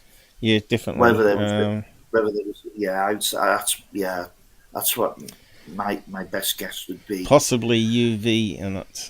Maybe you should wear sunglasses when you're UFO hunting or whatever. Yes, that's what they believe it is, UV light. Yeah. So what do you think about aliens coming down and actually healing people? Is that bollocks? Do you know what? I'm yet to see good evidence for one of those. For one of those cases, I really am. Where's the medical notes before and after? If someone's got terminal cancer, there should be paperwork. Yeah. If someone's been miraculously cured, there should be paperwork. Yeah. If it's just anecdotal, no, I'm sorry, because that kind of thing, there's got to be medical records out there that can be proven, and I'm yet to find a single case where it's been proven. Simple as that. I don't believe it. I honestly don't believe it. If people if they want people to believe their experience story, and that's part of their story, they would have to have medical evidence before and after. Yeah. And that would prove that their story may well be very possible. Yes. Well, I'm not saying it's never happened, but it's possible. Until I see any evidence of it, I just can't. Because everyone I've spoken to, they're not having a good time. No. Well, a lot of these people are traumatized. Yeah. A lot of these people have ill effects. I mean, that lad. Yeah, but I only heard from Earl Grey about 3 weeks ago, and he said there's a lot of cases of people being held, and I thought, that's different from what Rob has been saying. Well, I asked Earl. I asked Earl for medical records, and he says, "Oh well, I've got one, but it's going to be in my book." Oh no! Oh no! They all go down that road. Earl knows I was being a little bit hostile because I just don't believe this love and light thing, you know. Well, you look at my experience, it wasn't very nice. It was very painful, and I was screaming, but no sound was coming out. And I'm swearing I was awake. I wasn't dreaming it. And then my mum's experience the same, sheer terror, panic and terror. Yeah. I don't want nothing to do with this. Yeah. There's something bad's going to happen. Please go away. Nah, too late. Then they look at you, and you pass out into this deep dream that you never come out of, and then you just wake up really refreshed the next morning, and you think, huh? What happened last night? It all comes flushing back into your memory. Oh, what happened last night? Was that a dream? Oh, no. I'm sorry, I don't believe it is love and light. Expand your consciousness, love but the universe. With me, I had everything this. Will be okay. You have to fight. You have to fight. Yeah, but talking about healing people, I had this amazing, terrible back pain. You got to fight for freedom. Freedom is a fight that's like eternal. That next morning I woke up, I was pain-free for a good week, and there's a wee bit of pain elsewhere in the body.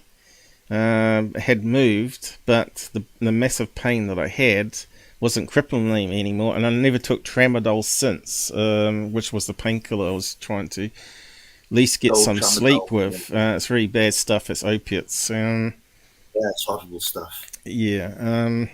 It makes you sick too. It turns off all your internals, and then when it turns off, it all comes flooding back, and you get all the stomach acid and reflux, and it makes you really, really sick. So yeah, when I see Goof on talking about that, I think, yeah, mate, it's all those drugs you keep taking. But I haven't had that pain. The pain's gone, and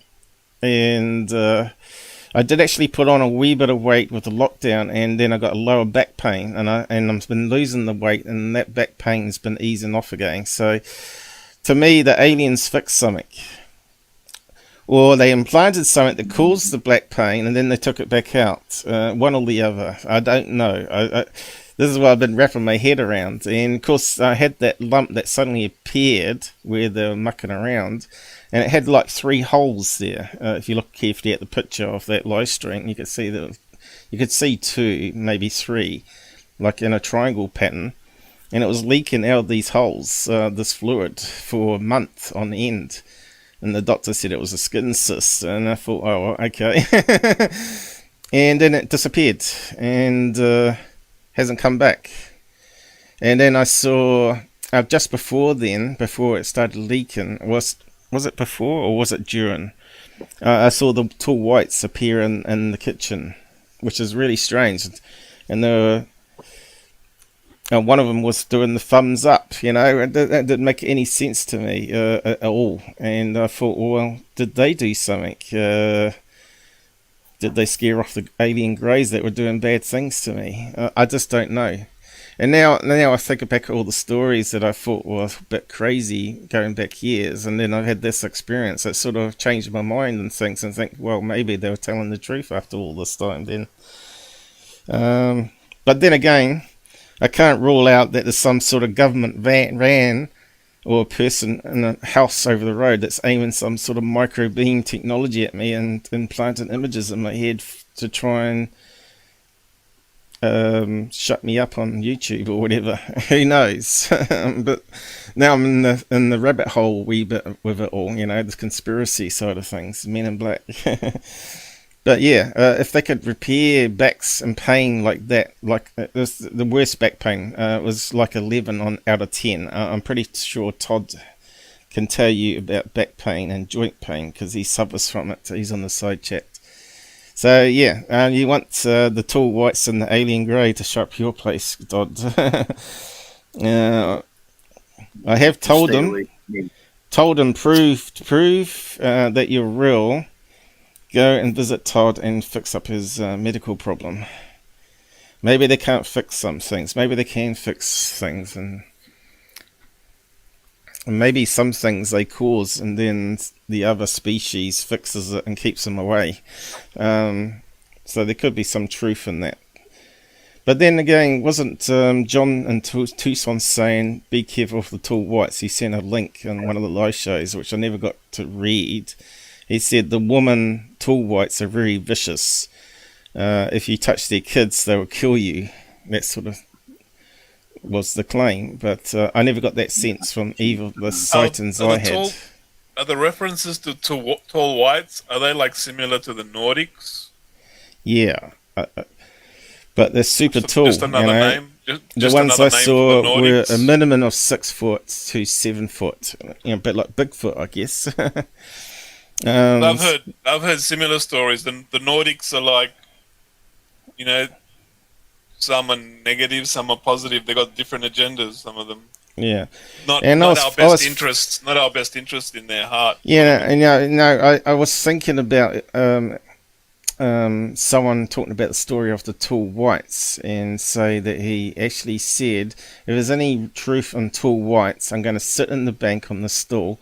Can you come and sit next to me and look at me and do something to indicate that you're a tall white?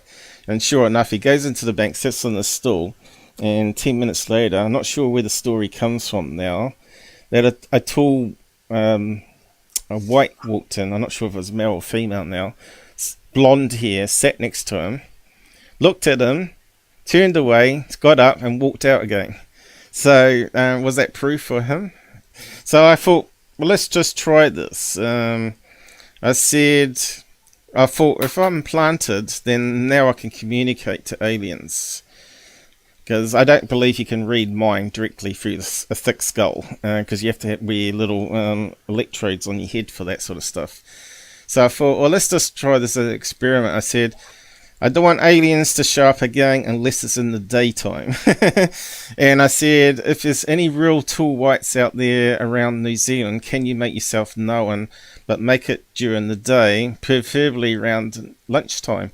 And what happened? The 3 sightings were between 10 and 1 p.m. 3 times in a row, with like a 2-week gap in between. So I saw 3 of them, and I'll just tell you, there was solid.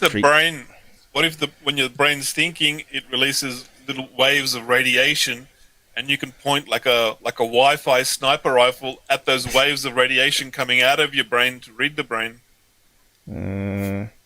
That's how a Wi-Fi sniper rifle works. Your LCD LED screen, it releases radiation, and you can sit across the road, shoot a Wi-Fi sniper rifle through the window, and read what's on your screen from the radiation coming off the screen, and that's how they catch you typing in your password. I know they can actually film through walls and actually see the radiation come from your LCD screen or cafe raid maybe, and actually reassemble the characters that you're looking at. They were doing that years ago. Spy thing. It's old technology. It's old technology. Yeah, that's old technology now. But yeah, implant, if it connects into your nervous system, basically you become the antenna. So the greys, before it happened, I actually had this, I have a tin ear where it has that ringing in the right ear. I got it in the right ear because I got damaged in a nightclub because the guy turned up the speaker when I was walking past. And I went deaf for at least 20 minutes in the ear before it started coming right again, but it took a whole day before it sort of come right, and I had this ringing ever since. But it's not so bad, it's in the background. But that night before that injection of the alien grey visit, I had this really high frequency buzz sound in the other ear. And I couldn't get rid of it, and it was driving me crazy. So I decided to go to sleep and try and ignore it. So I did, and then I woke up probably an hour later, because it was late at night. You know me, I'm up to 3 or 4 in the morning. So I think I went to bed about 4, wasn't it? And I woke up, it must have been about half an hour later, and there was the greys doing stuff on me. So yeah, and of course the ringing in the ear wasn't there anymore. And I've had it occasionally show up, beep beep, sometimes in the evening. And I thought, oh no, you're not going to come back right now and knock me out while I'm trying to do work on my channel or whatever. And it sort of went away again. It's kind of weird. So I've not had it for a wee while now, but it doesn't mean that they won't come back. As Rob was saying, they seem to be periods where they're going from different country to country, or maybe person to person. And they're not always there non-stop, right? So at the moment everything's been fairly calm here, although I thought something happened last night, so I'm going to check the cameras, but that might be paranormal, not actually aliens, and vice versa or whatever. But yeah, so I'll tell you a funny thing, and I'm sure there's a logical explanation for this, but about 4 months ago someone sent me a watch through the post, and I quite liked it, so I wear a watch now. I've never worn a watch really for donkey's ears up until now, and on 2 occasions over the last couple of months, I'd say, I woke up and the watch has gone, well, it was exactly an hour slow one time and nearly 2 hours slow the other time. right. I didn't think nothing of it, I just corrected the time. Well, Yeah. but the thing is, it's an automatic watch, you know, perpetual motion. So what I'm thinking, if you sleep heavy and you're not really moving about, because the watch is self-winding, it's not getting wound, and that's probably why it stopped.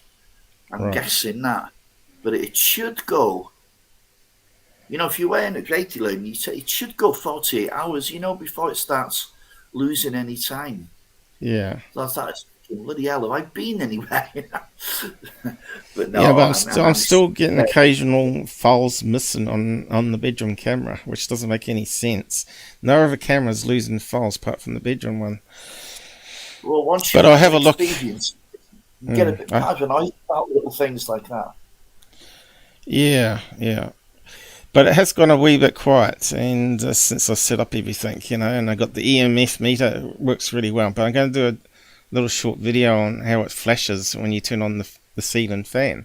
So it just shows that it's picking up an EM pulse from the thing. But last night I thought that the thing was blinking into the yellow, which it never does, for no reason. And I might just check, see if it's on the camera, but I might find the files are missing. I think it was, when I wake up, I now talk to the phone. I say, okay Google, and it says yes. Alright, it's just come on. What is the time? And it always tells me, and then I remember it. So it was around about 4:20 when it happened last night. 4:25, somewhere around about there. 28 is when Google at first wouldn't respond to me. And I thought, oh, what's happened to Google? And I said, okay Google, several times. What's the time? And then I said, okay. Right, it's talking to me on the desktop now even. And then I said, I thought, maybe the volume's been turned off. So I said, okay Google, turn volume to 60%. Sure.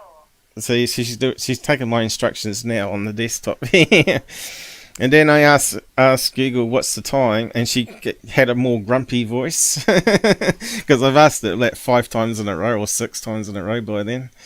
But it's hilarious. And then I went back to sleep. It was a nice cool night finally, because it normally was really hot and stuffy because of the temperature change now in summer here. But we had a nice cool breeze last night, and I had the toilet window open and the bedroom window open. It was putting a breeze through the hall into the bedroom before I went to bed, and then I closed it. But yeah. Michael King also says, I keep getting ringing in my ears at the same time every night around 10:30 p.m. Half my ear blocks up, and I hear a high-pitched frequency. Lasts about 30 seconds, then goes away. Yeah. I get that. Yeah. I get that also, but my house is like 50 meters from the train tracks, and there's coal trains coming up the mountain, sometimes 6 of them in a row, and there's thousands of tons of coal on there, and I sit there listening to the frequency to hear, can I hear the train coming up, or am I hearing that frequency without a train? Mm-hmm. A year ago, I used to hear that frequency occasionally without a train coming up. I'm like, that's a bit odd how there's no train, but I still got that high-pitched frequency. Yeah. But I have to differentiate between train, or if there's no train coming up the mountain to understand where else would that sound be coming from. That's infrasound, though, isn't it? Yeah. Trains emit infrasound as they're approaching you.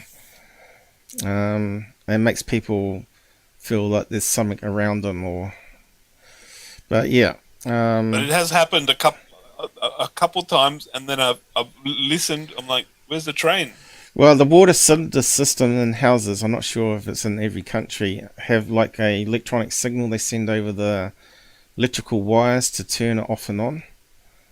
They send it, they mix it in with the AC waveform, and it detects it, and it's like a binary code, and it tells the controller what to do in the closet or whatever.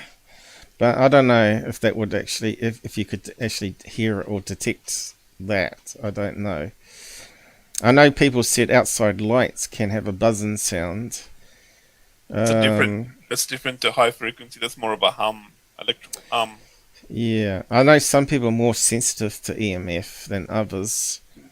The noise I'm getting is like, it's like a whistle. Someone's blowing a dog whistle in your ear. It's like really, really high pitched. I'm like trying to figure out what that is. So I'm very sensitive with my ears, and I can locate sound very well because I did a sound engineering course at college for 2 years. So like I'm sort of like Harry Potter with sound, but when it comes to that whistle, it's usually the train coming up the mountain. Usually. Okay, Todd. Even stranger here in the PNW. Now, what's that stand for? Where my Holly and I frequently get intense tinnitus, titus, and the same time in the same ear, left or right. Yeah, I only get it in one ear too. It's always in the left though. It's very interesting. But then I got these experiences, right? So if I hear the ringing now, I'm always a wee bit on edge, if you know what I mean, after that first experience. Maybe it's a UFO just buzzing close by and you're hearing the infrasound from the UFO. But literally, I'd be at the computer and pass out in the evening and wake up and find it's 2 hours gone on past. Where I've gone into a deep sleep, just passed out and into a deep sleep. And I don't do that anymore. I don't know if it's because I've lost weight or doing juicing or what, where I got better micronutrients going on or what, but I'm not passing out in front of the computer like I used to, which is kind of strange. And it was like that people said they had missing time. Well, if you get knocked out and then transported out of your bedroom, it's not like anyone in the house is going to be checking on me every hour or 2 hours, because they just leave me alone in the bedroom. I close the door and they don't know what I'm doing, you know, unless they want to offer me something to eat or drink or whatever by pure chance. They might find me sleeping in here, but yeah, passing out like that's just crazy. So nowadays I have to drink some wine to pass out like that. You know, I have to drink plenty of wine like that, and it just knocks you out. But then apparently red wine, if you drink red wine, it apparently makes people's nose block up and you can't breathe, and then you end up with a really dry mouth. But yeah, I got this nasal spray that helps out. I normally shoot up a couple of shoots and before I go to bed now, and I can breathe a bit better. But yeah, it's not really good to keep taking nasal spray. But I think nasal spray can cause ringing in the ear because I've woken up a couple of times and maybe I used too much of it, and I got this really loud ringing in both ears, and I'm pretty sure it's messing around with the ear system, the nervous system there. But then again, it could be alien related, who knows, or paranormal. So yeah, gotta just keep on filming and just hope we catch them out, you know. And then you can say, here guys, I got solid evidence, the lights turned on here, this is really strange, and not, what's this thing walking up the hallway? Is it? Sometimes when I get the ringing in the ears, I run outside and I look around at the sky to see if there's anything around, and I don't notice anything. Yeah. But half the time I'm half asleep, and I just couldn't be bothered to get up. So Mike King is saying that the ringing in his ear was always at the same time, which is kind of interesting. But Mike King, he had a friend at school that he told the story on the show, that he said he was going away shortly after they saw a UFO sighting was it a week ago or a few days ago? And then he said, oh, he's going away. And this kid at school was bullied and stuff, and so he used to be a defender of him. And he's never seen him since, which is kind of interesting. I said, oh, maybe he was a hybrid. He said, maybe. You can go back and listen to what Mike said there if you want. That's on one of the episodes. I haven't got it handy.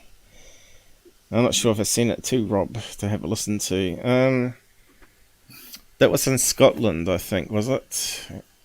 But anyway, just going through the comments here, there's quite a few.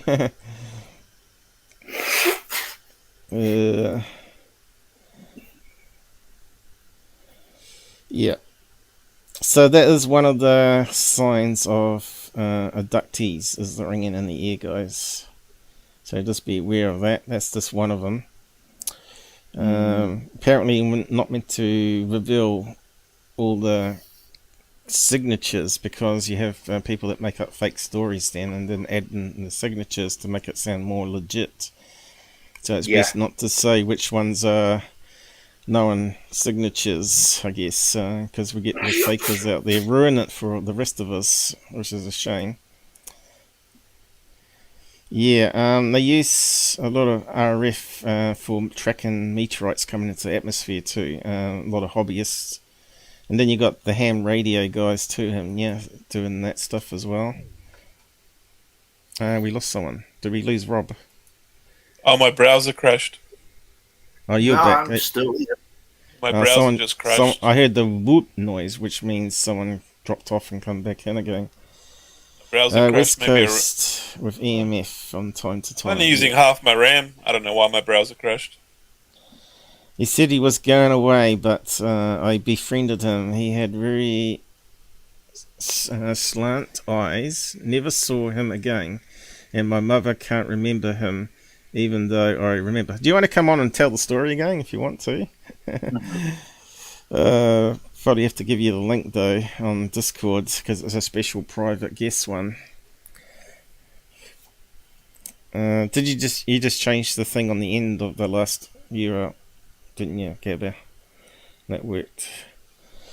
He used to pick on heavy in school, so he got bullied at school because it was strange looking. So was he tall and skinny? Was he fairly tall? Had slant eyes. You know, there's a lot of people say that aliens have like Asian looking appearance to them, insectoid Asian appearance. Kind of makes sense though. And then you got the Nordics thrown in there as well. Blonde, they're the tall blonde hair, blue eyes. Yeah, it wasn't the What? Nazi party into all that sort of stuff too, though. That's the only problem. If you look at the UFO literature and you look at humanoid sightings, it's ridiculous how many species there must be. It doesn't make any sense. Another thing that doesn't make any sense, they're all humanoid. I mean, it's alien, but it's not alien enough. You know, life on a different planet shouldn't have evolved at anything like ours. Yeah. It kind of makes you think if they are kind of interdimensional as well. So, I really don't know, but it's a baffling. It's strange how they're all, like you say, it's strange how they report that they're all humanoid like us, but with little differences. Yeah. Sort of makes you think like maybe we came from somewhere else and they put us here. We're similar, very similar. Some of them say that they look exactly like a human, except they're more highly evolved spiritually and stuff like that, but look exactly like us. That sort of tells me we've been put here from some other place. I don't know. It's makes you think a lot. Well, your guess is as good as mine. I'm baffled. Yeah. Well, listen, guys, I'm going to get off now. It's 20 to 3 here, and I've been up since 6 a.m. and I only managed to get an hour's sleep. So we're just reading out the last part. We're just reading out the last part of Michael King's story about his mate that disappeared. He took me up to the Hookit bird den in the hills and told me he was going away and he wasn't from this planet. This was like 1985-ish. Oh, right. I don't remember you saying that in the story, that he wasn't from the planet. Okay, never seen him again. This was like months after an eclipse we seen, and me and a friend saw a really thin disc in the right of the eclipse. So there you go. So maybe they are living amongst us and they look sort of human-like but have strange features. I've often thought about that. Some people that I've seen in the dog park, I mentioned it before, are really tall, skinny. I'll get off now. You can just interrupt. I'll get off now. We'll see you next time. Great talking to you, Rob. Okay. Good to see you again, Bye-bye. mate. Hey, mate, have a good one. Thanks for joining us. Bye-bye. Yeah, he's been partying too much like a Gabber. He needs one of your energy drinks to keep him going. I got one right here. Look. Yeah. What is I it? had to. I only slept like 3 hours. The alarm clicked off. I'm like, oh no, Paul needs me. Yeah, you want to show brand names. You have to declare it on YouTube that you got brands. No, you don't. You're sponsored by Monster. You're going to get donations now, super chats from Monster. Don't worry. We should do, and they should send me a new damn laptop for that one. They should do, because I stream games all day long and I'm drinking Monster. I'm a free advertisement to them. They should be doing super chats for me too. Who's Peter? You mean Robert Farmer? He's just left. Peter? Did I miss a Peter? Have we got a Peter here? Or are you talking about your friend? Bye, Peter. Peter and Paul. Blue chicken. We can't survive like other animals from this planet. We need clothes, and the sun burns us. We need dental care and medical help. I love blue chicken. It's funny. And Goofon needs a lot more than that, I'll tell you. But he's certainly got medical for his teeth, at least. Apparently he had surgery done to his head, and I thought, well, here comes the truth now. Now we're starting to find out his medical history. That guy just, he's just so full on bullshit every day that, I didn't appreciate him telling people not to take me seriously and not go to my channel. This really, I never ever said that to other people about his channel. I said, don't go to his channel. I said, look, this guy's a fraud and thing. If you go to his channel, then you're supporting a fraud and hoaxer. That's not the same as telling people not to go and watch him, but you can, but I frown on it, because we've proven time and time again some of these people should be avoided, because by visiting, you're sort of giving them credit. And I said, you can just watch me, because I'll bring you anything that's sort of relevant from those guys and debunk it. And it saves you having to watch 2 hours or 3 hours of their junk. But, yeah, Todd. The story of Valiant Thor, who allegedly frequent the Pentagon, is rather well documented. Fascinating. Have you looked into it? Cool. Yeah, looks like I might have to make that box a wee bit bigger somehow. There's plenty of room for the words there, but it's just not adding them. I suppose we never ever get it perfect though. Jim, sorry. Jim? What Jim? Rob. Gabber. Yeah, he's got some strange name, haven't you? I can't remember what it was now. But we just call him Gabber. And Rob, we just call his real name, Robert Farmer. Worth looking into. Yeah, there's lots to look into. That's why we got a Discord group. You can just post links there, so I can always scroll back and have a look if I've missed anything and look it up when I'm sort of not busy doing post stuff for this channel or fixing laptops.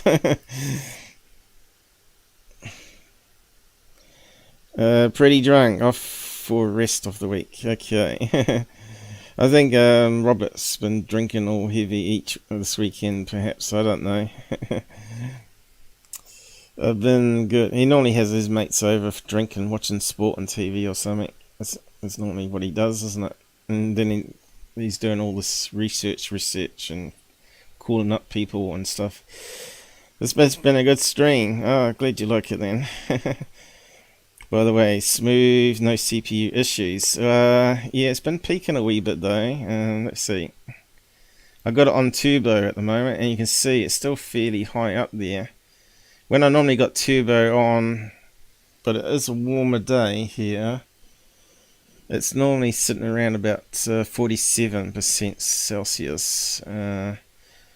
But you can see there the core speed is still dropping, even though I said it should be always on 100% for the minimum thing. It's still throttling even on boost fan mode. So could be a sign that the CPU has detected some problems with itself and slowing it down a wee bit there, which does cause the clipping noise when it slows down.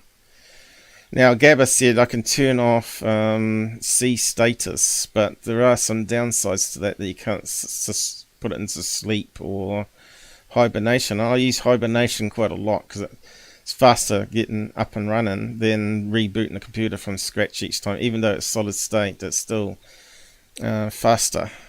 I turn hibernation, I turn sleep off. I just have everything full power. I don't want anything to lower my power. If I want to turn the computer off, just turn it off, turn it on. It'll boot up fast off a SSD anyway.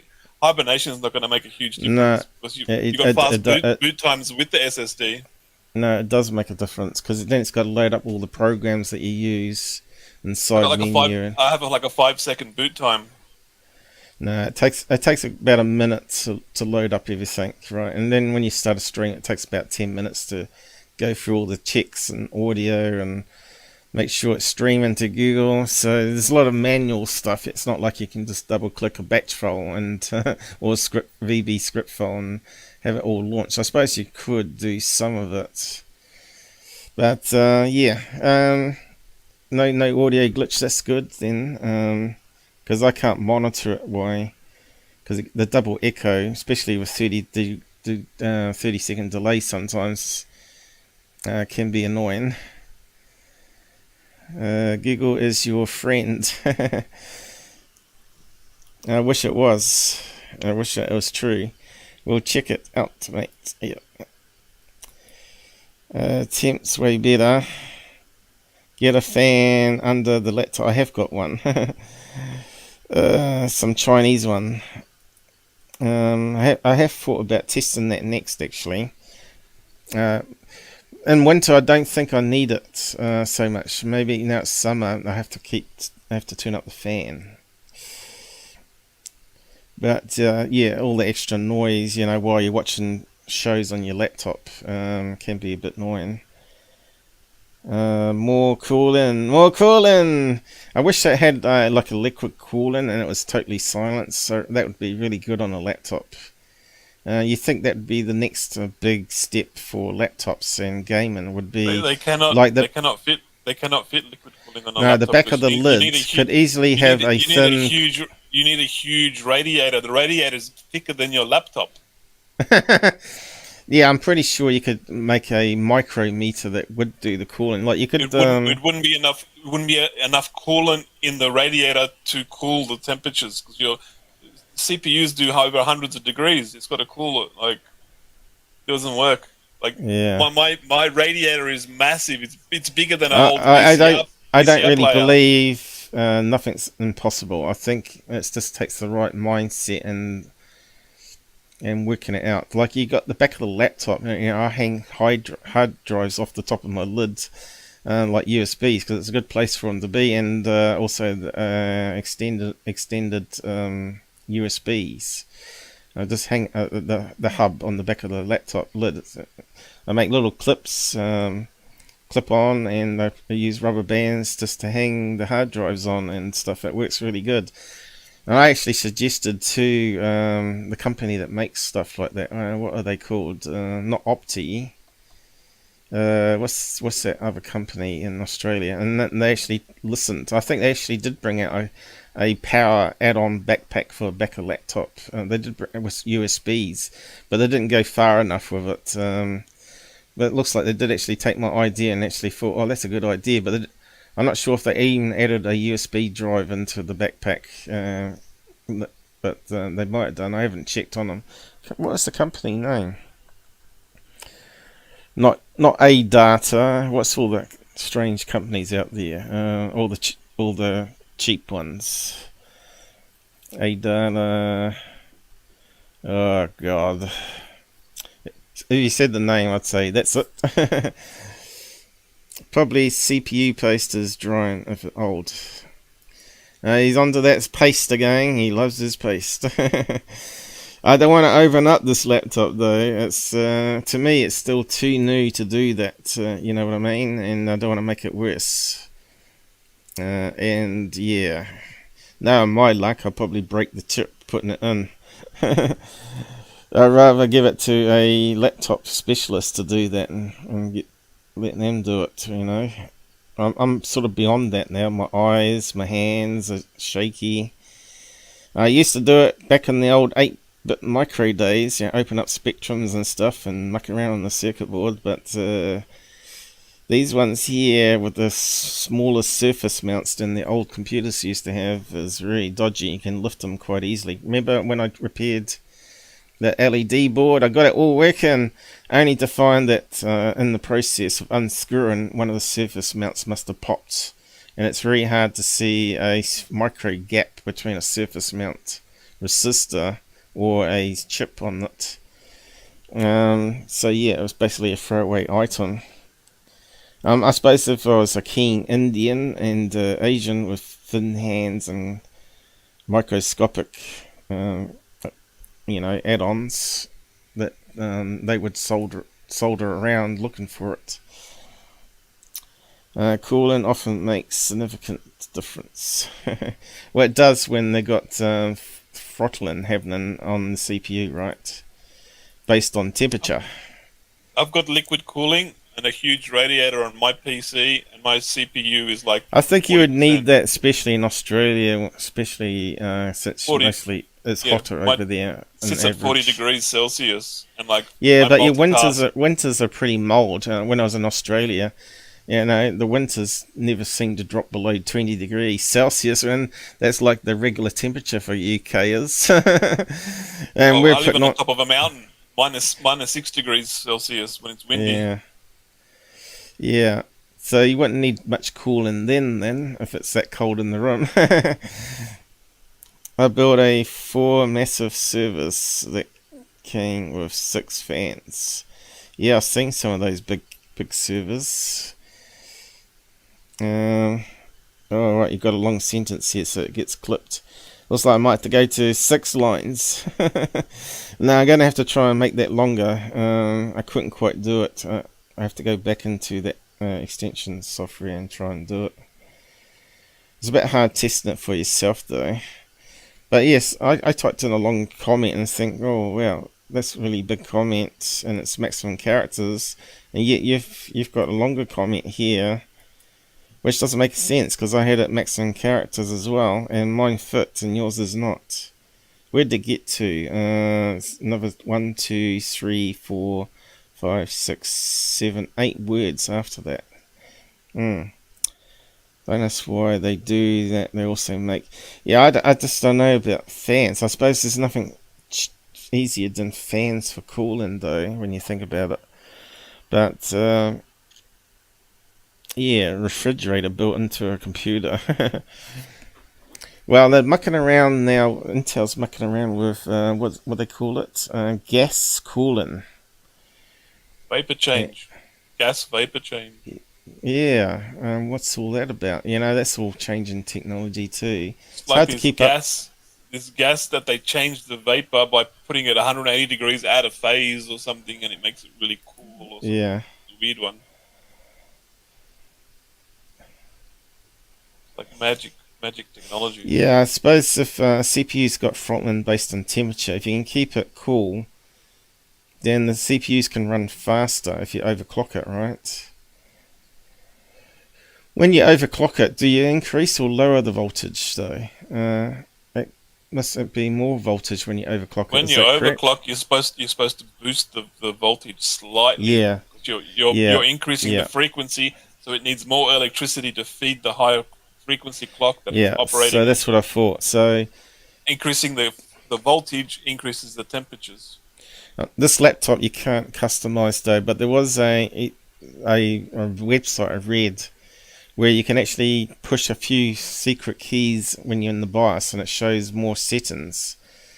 And I've totally forgot about looking at that, but basically you can customize more of the C state, you know. So you can actually make it so you can turn it off so that it doesn't throttle as much, but you can still hibernate apparently. So there are some CPUs where they're not. The CPUs were designed by Intel that you couldn't overclock them, but you could upgrade the firmware of your BIOS, which would then unlock the ability to overclock the CPUs. Then yeah, I got the latest firmware though, and these are like hack firmware, not original firmware. You have to push something like Alt Shift F2 or something while you're in the BIOS, and it opens up extra processor settings in the advanced tab or something. But yeah, I didn't want to muck around with that. I don't want to stuff up a machine that, you know, if it was a spare machine, I'd muck around with it, you know. You know, if you're like a technician, then you have no qualms of mucking around with someone else's computer. If it blows up, you cover it in insurance and get another machine or whatever. They need cleared of dust. Yeah, tell me about it. You should have seen my old HP. I replaced the fan on, and then the rest of the motherboard died. Turned out they had bad solder mix on it. Cooling is max at the moment. Yeah, it's boosted. I'll show you.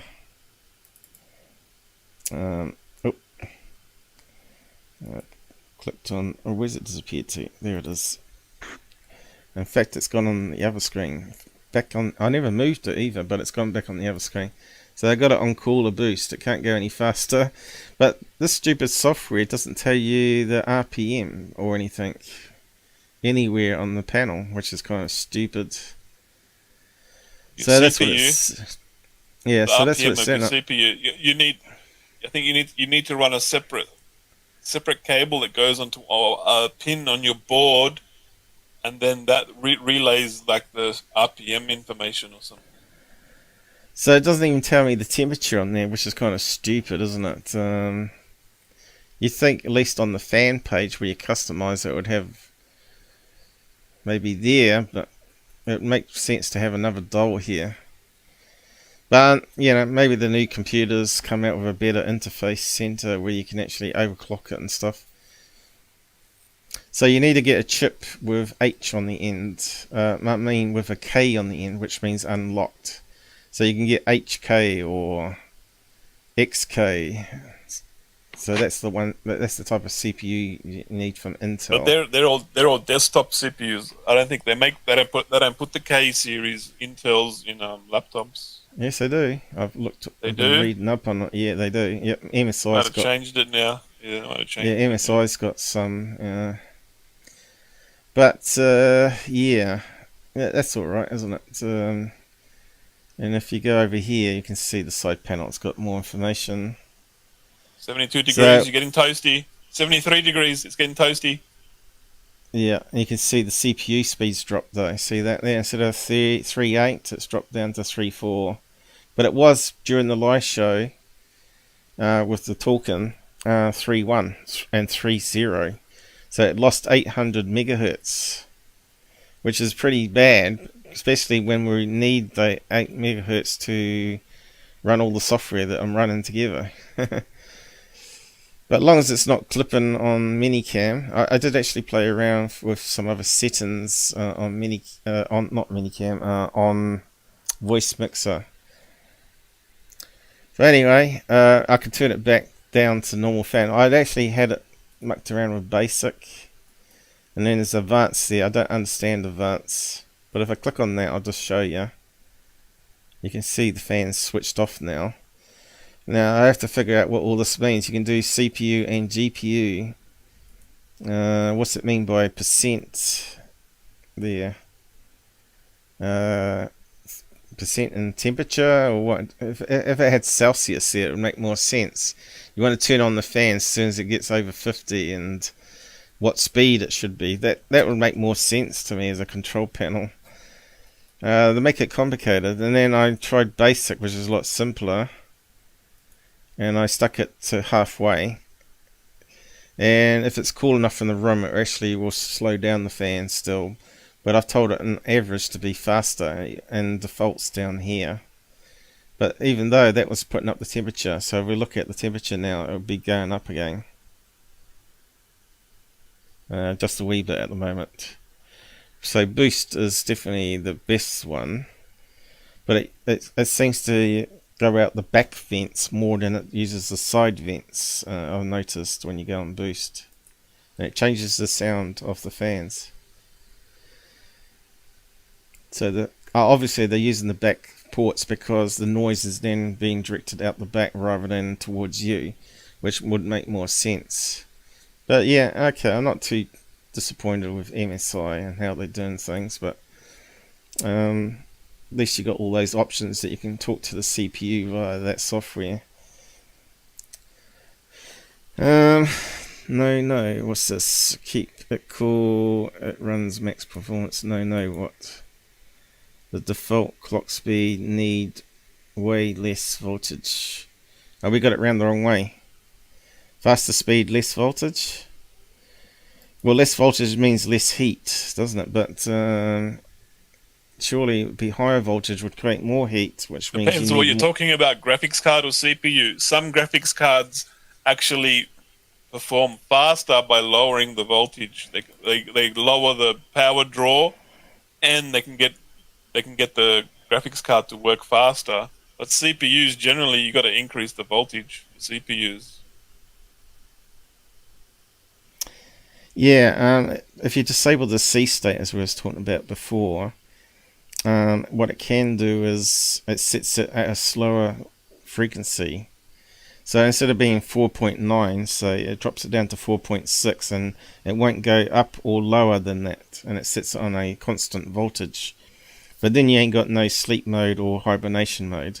But people said you get better performance on a locked frequency rather than one that changes up and down. I suppose it's to do with energy saving and also heat. As it gets hotter, it naturally drops the voltage, is it? And the speed slows down. So what's the voltage say there at the moment? So it's normally voltage 1.3, right? And it's now 1.1.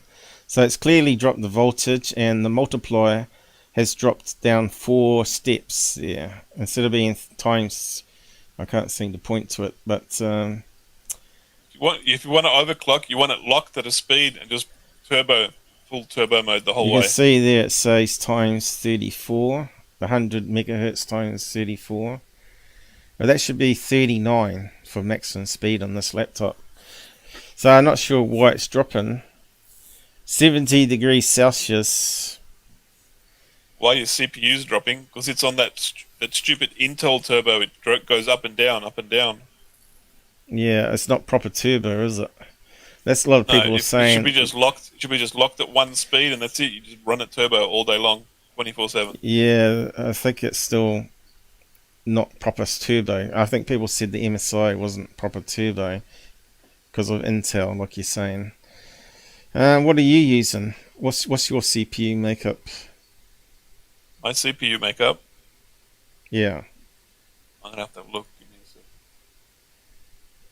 a sec. You ain't got a little side gadget like I have. It tells you. Use install gadgets for Windows and have it on the side, or you can have it anywhere really, on any monitor. CPU Z. And just get PC, what's it called? Computer Monitor 2 gadget. The latest one, it's quite good. And then you go and customize it like I do, reduce the size of it and all that sort of stuff, and get rid of the copyright. And I've got an Intel Core i9-10900X. What's that? Wait until quantum computing becomes... Well, I've talked about quantum computing before, Todd.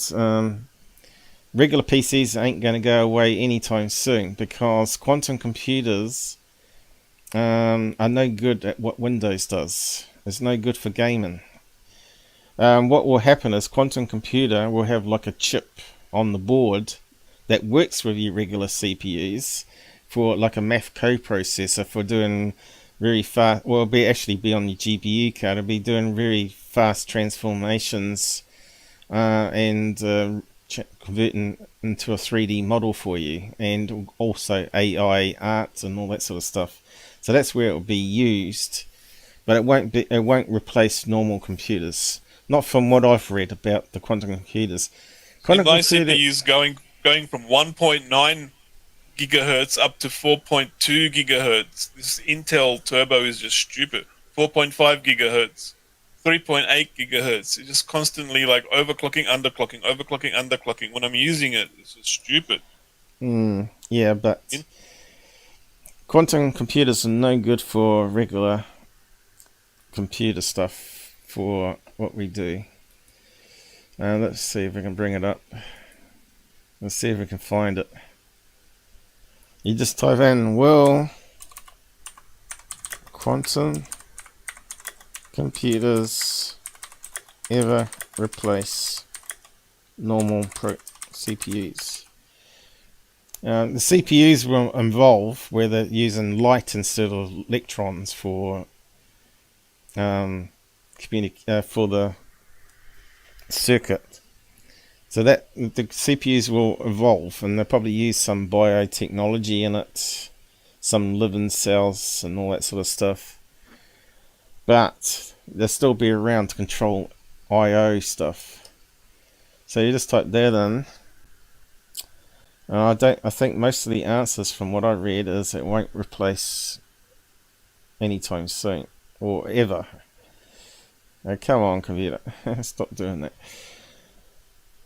Okay, will quantum computer replace classic computers? Well, the answer is no. Our problem space, including nature, is too complex, and classical computers can solve all of them within a finite time frame or within a predetermined time limits. That's why scientists have been looking for more advanced, faster digital computing technologies. That wasn't the answer I was after though, but maybe I should put laptop. Will quantum computers ever replace laptops? Maybe. Anyway, I did actually do a live stream and I found out all this information on it, and I found it quite interesting.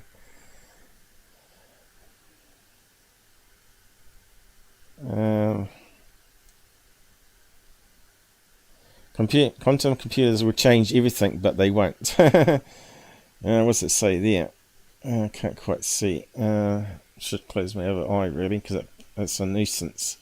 Quantum computers will never replace phones and laptops when opening a Word document or messaging a friend, but those with applications, this is what I'm saying, it's going to be like a co-processor. You know, you have P cores, you probably have E cores, and then you have Q cores, and the Q cores will be these quantum computers, and it'll be on the same sort of chip. And yeah,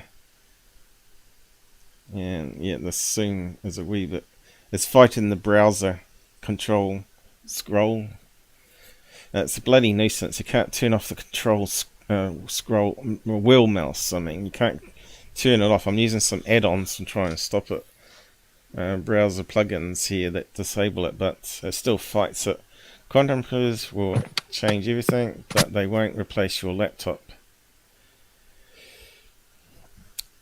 So, with all the excitement surrounding quantum computing coming from researchers, businesses, and government, it's tempting to envision a future in which Amazon Prime Day deals will include alluring discounts on the latest generation quantum computers. Sorry, I got a drink. Having the fan on. They're not going to sell us quantum computers. People are dreaming. They'll be part of the chip design, I tell you.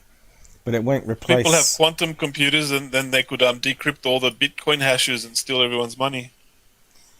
Yeah, that will eventually probably happen. Probably. Why not? Then they have to reinvent Bitcoin, transfer it from one to another, right? With a longer key sequence that can't be broken for a million years. After all, until the next quantum computer comes out.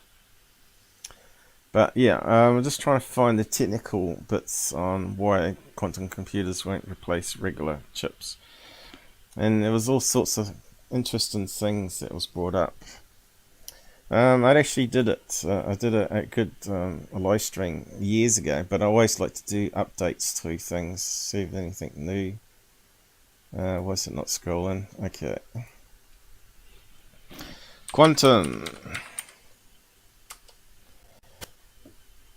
I don't think Robert knows how to use that search thing to find old episodes that we did. Here we go. Is that the one? YouTube search is horrible.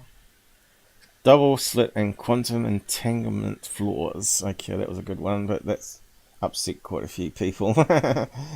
Quantum computers and Flight Radar 24. Okay, maybe it's that one. How long ago was that now? Quite a long time ago. So I wonder if that's the one I'm after.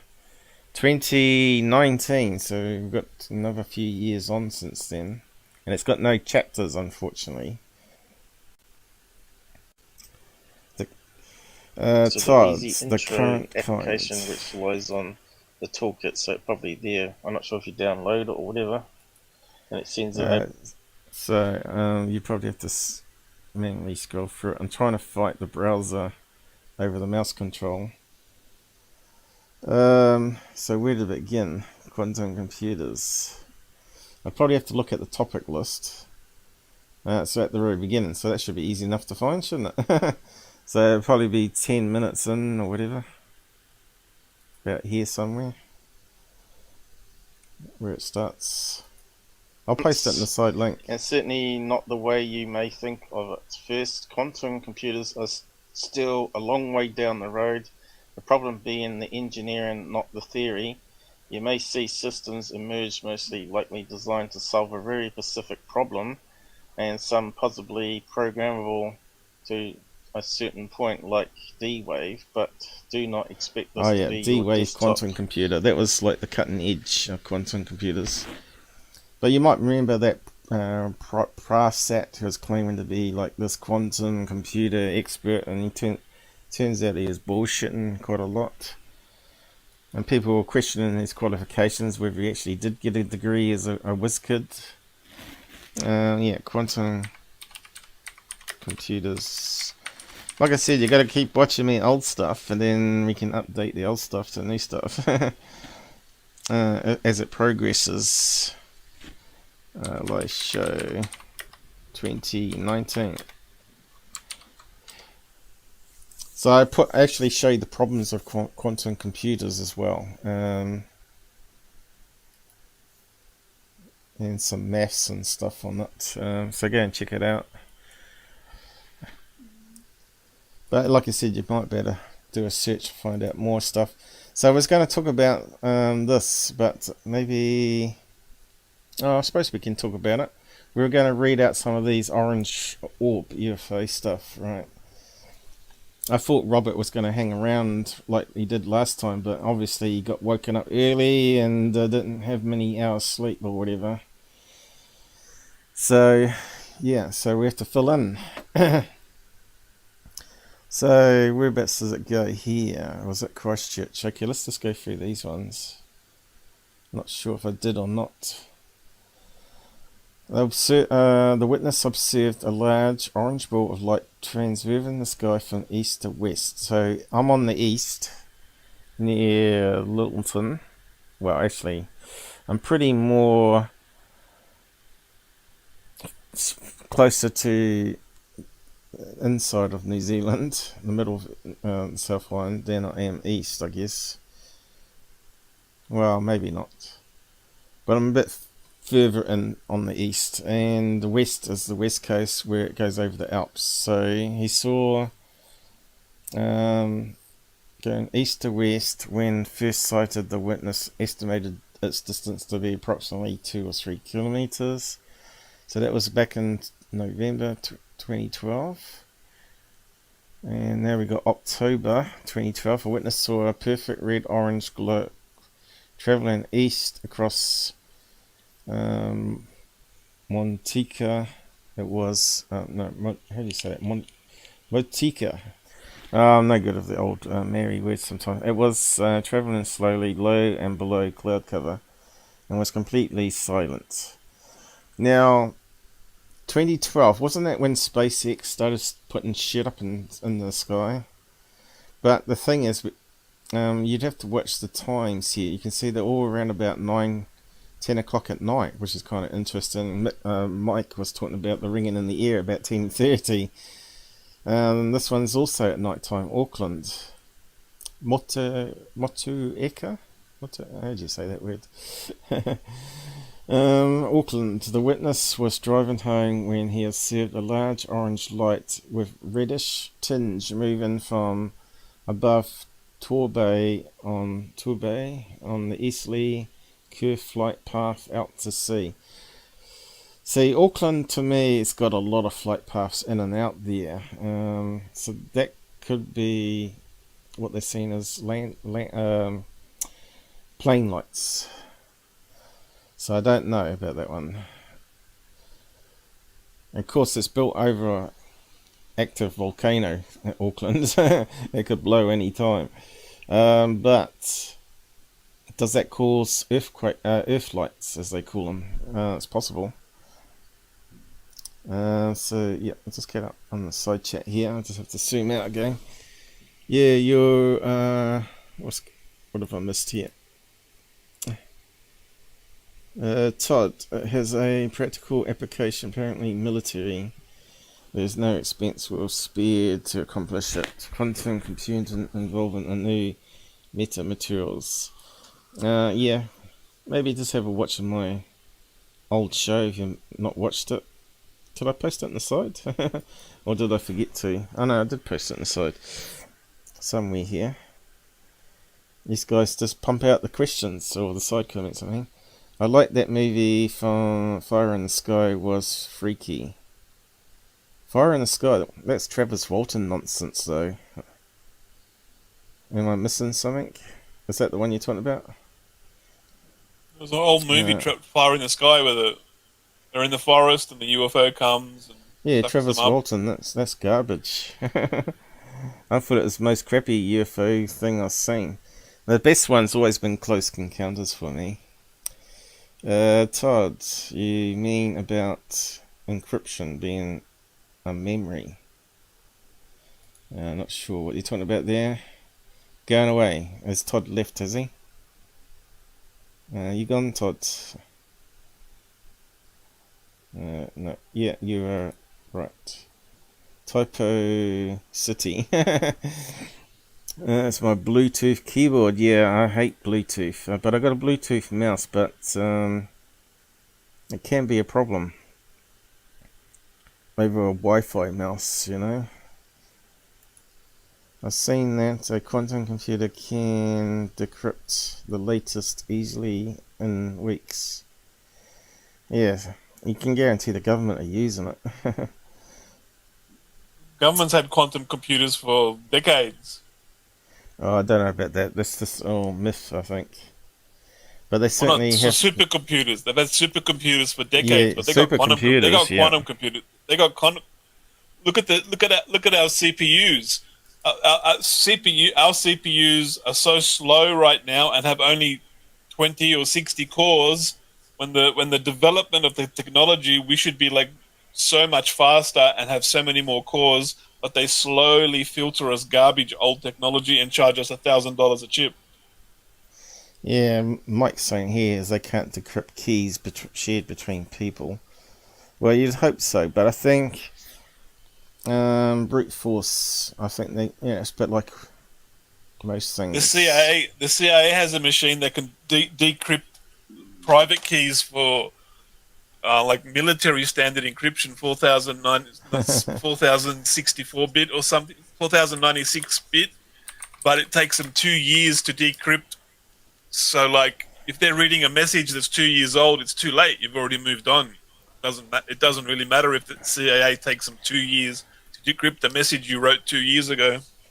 Yeah, that's why the bit's gone from 8 to 16 to 64 to 128 to 1,000. What's it up to now? 8,000? Military standard encryption is 4096 bit. I use pigeon encryption to encrypt my personal instant messages so I can have a private conversation. Yeah. But if the CIA wants to have a look at it, good luck. Put my message on your machine. It'll take you 2 years to see what I wrote 2 years ago. Yeah. I still think it won't replace regular computers. Like they said, you don't need quantum computer to run an application for word processing. That's sort of overkill. And of course, then quantum computers create errors. It doesn't tell you the result from a mathematical equation perfect every time. They have to repeat it at least a minimum of 12 times and take the average, the most average result, the most common result, and say that must be the correct answer. Yeah, if you watch my live stream, I go over all of it. So maybe worth just checking it out. There might be some stuff you didn't know. IBM's 433 is the highest. So there's, when I was looking at this, the D-Wave was the leading edge one. Wasn't Google using D-Wave for their stuff?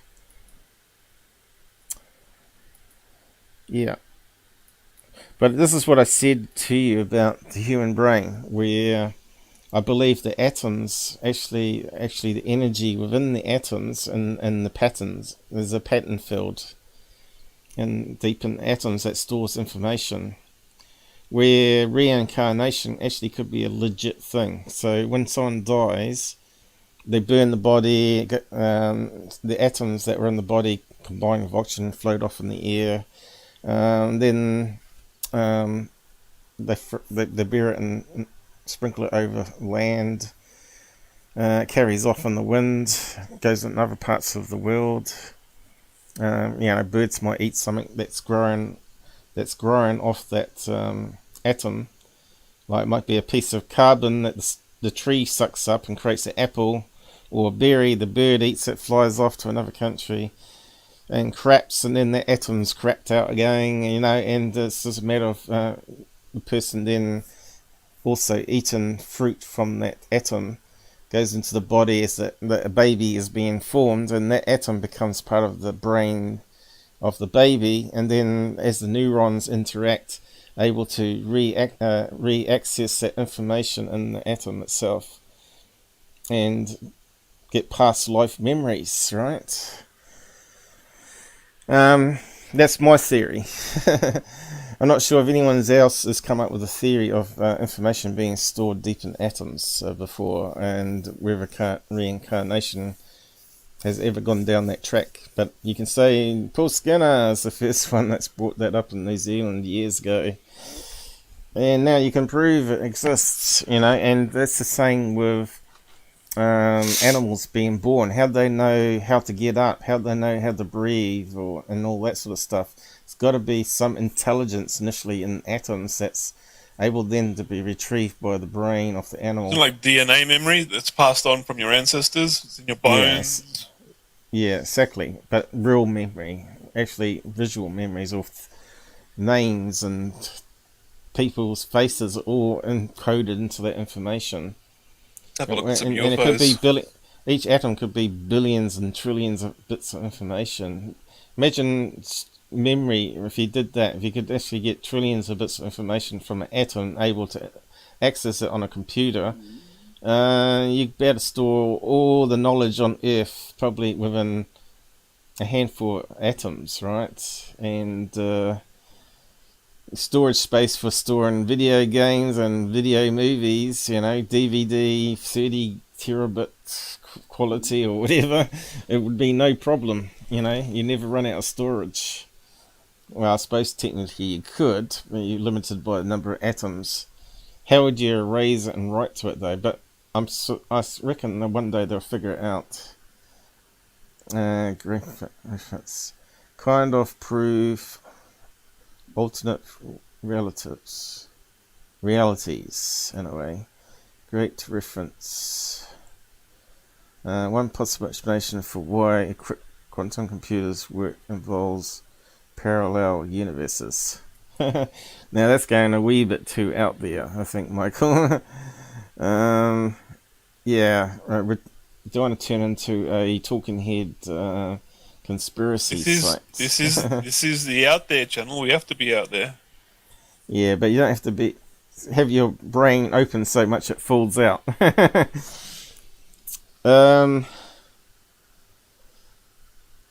I think if there's going to be multiple universes, they're going to have the same DNA in each of these universes, or there's probably variations in their own universe that we've yet to discover, but they'll probably have the same DNA and variations in other universes, right? So that means they've got the same atoms with the same information storage.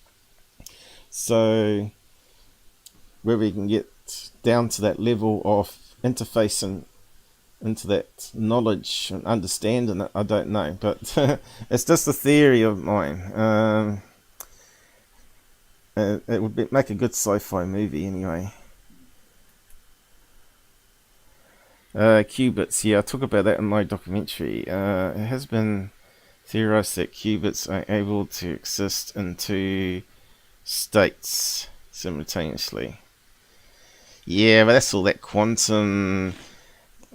Whenever I hear the word quantum, it means they don't understand, right? There's probably some other reason for it that sort of, they could just wrap quantum around it.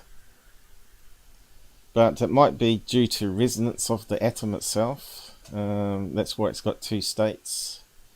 So there's all sorts of things, I suppose you need to have my mind on it to see it the way I see it, because I always see it different to all these damn stupid PhD quantum physics guys.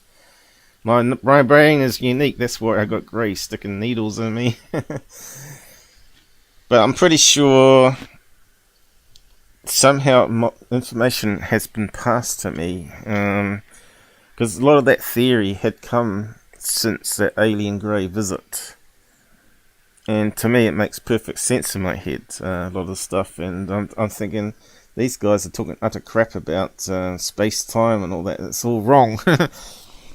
But anyway, don't want to go down that track today. Still thinking the simulation theories. Oh yeah, we're all part of a computer game. Yeah. Man, you got a lot of comments here. Nice science says it's a possibility. Well, modern science does, if you're a quantum physicist. And look into how they work. Ooh, It's a nice flashing. Actually, they don't know how they work. That's the whole problem. If you read my article, you can see they don't really understand it. It's all based on theory, how it works.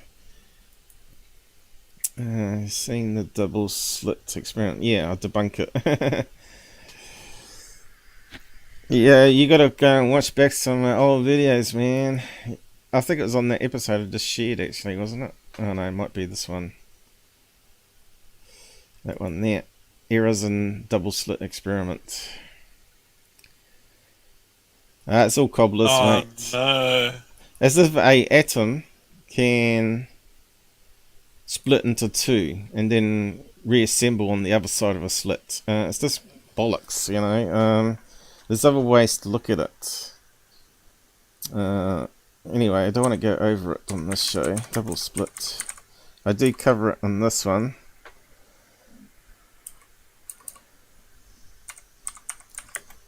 Now the problem is that the experiment's not perfect, so I do actually talk about the experiment and why the conclusion is wrong. But anyway, this is a spooky action at a distance stuff too, right? All falls into that. But yeah, it's a wee bit too technical probably for today's show. Changes in outcome. Not saying they understand it, just it's strange. Yeah, it's definitely strange. But a lot of discoveries occur by pure accident, right? So they'll be trying to get something working and then something else will happen and then they say, bingo, lights come on. You debunked the double slit. Yeah. And other people. I think it was. Have a look at the episode anyway.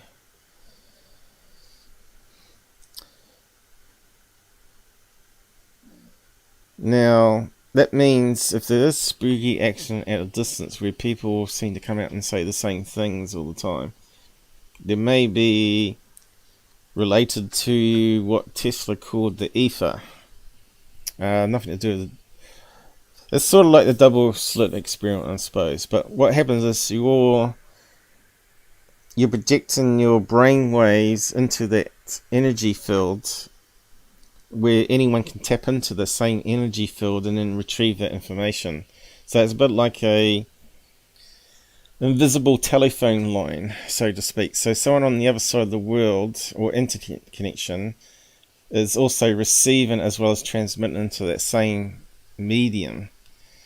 And it might be to do with resonance frequencies. If you both have the same resonant frequency, you can tap into the same energy level of that ether and sort of read each other's minds. So yeah, like I said, I have a different thinking on things here, and that makes more sense rather than spooky action at a distance, not having any sort of, relating to double slit experiment and all that stuff.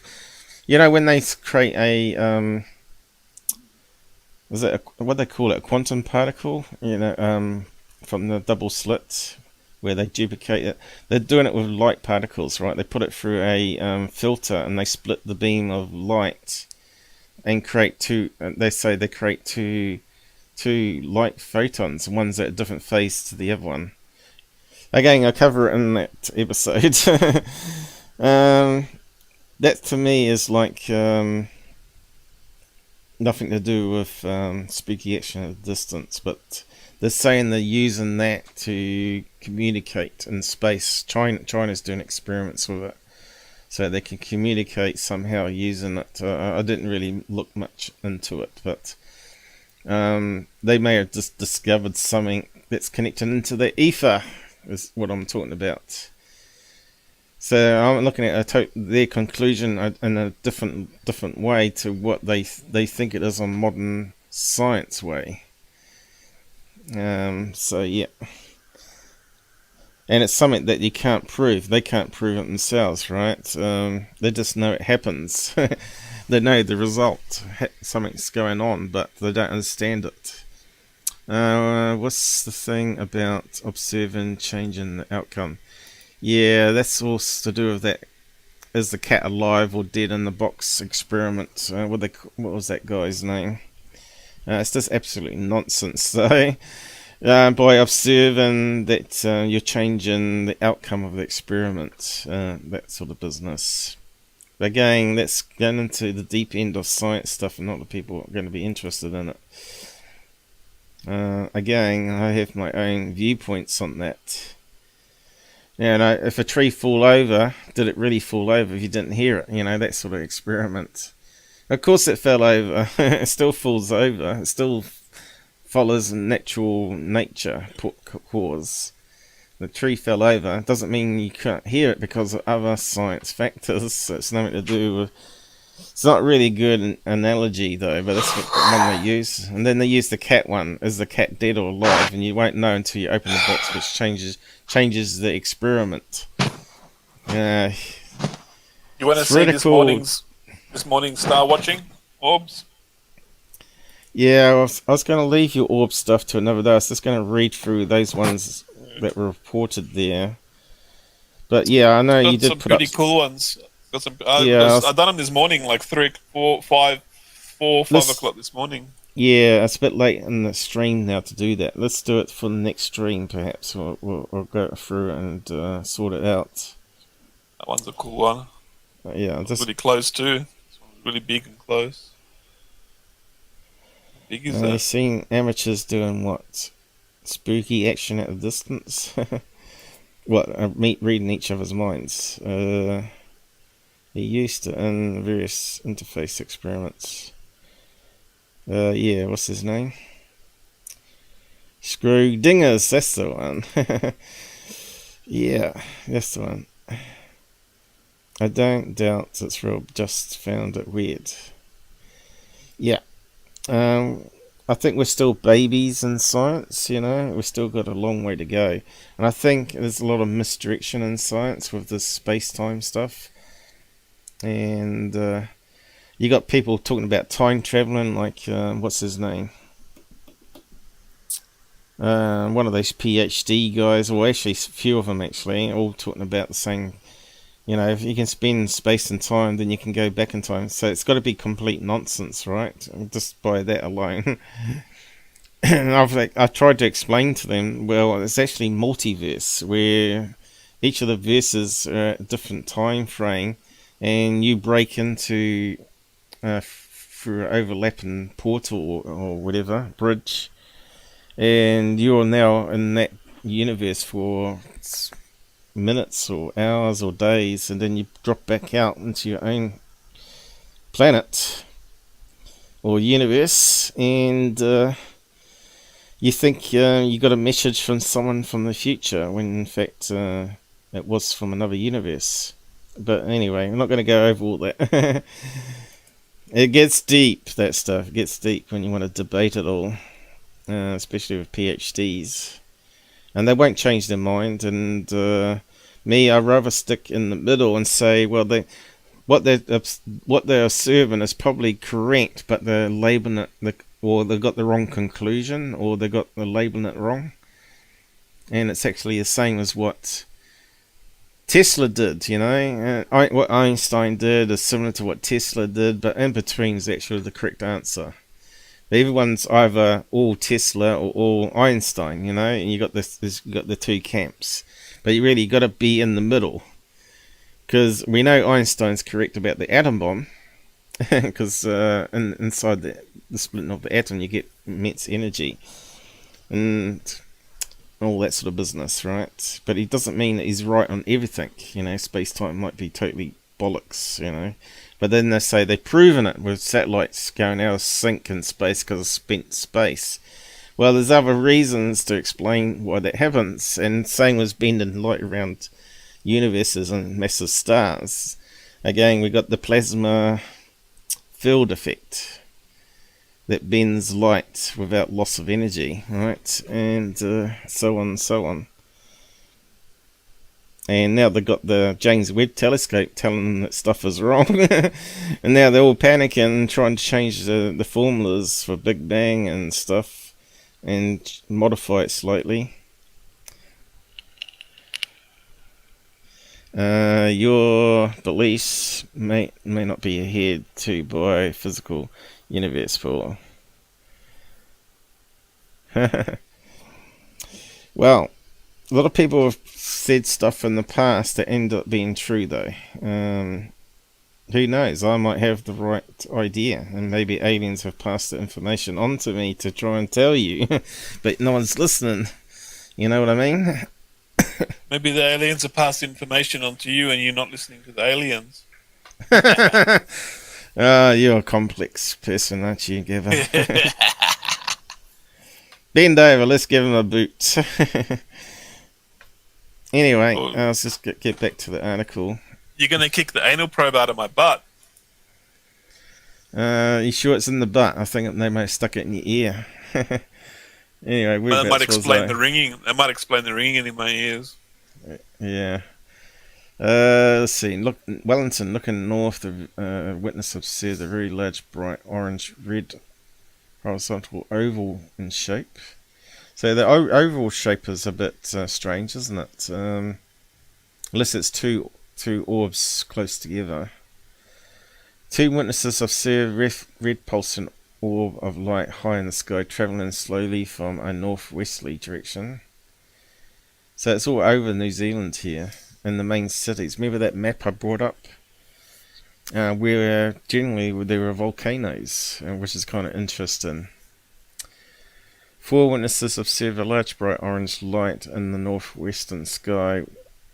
At first they thought it was an aircraft on fire. well, it could be an aircraft that's reflecting sunlight, but not at 7:15.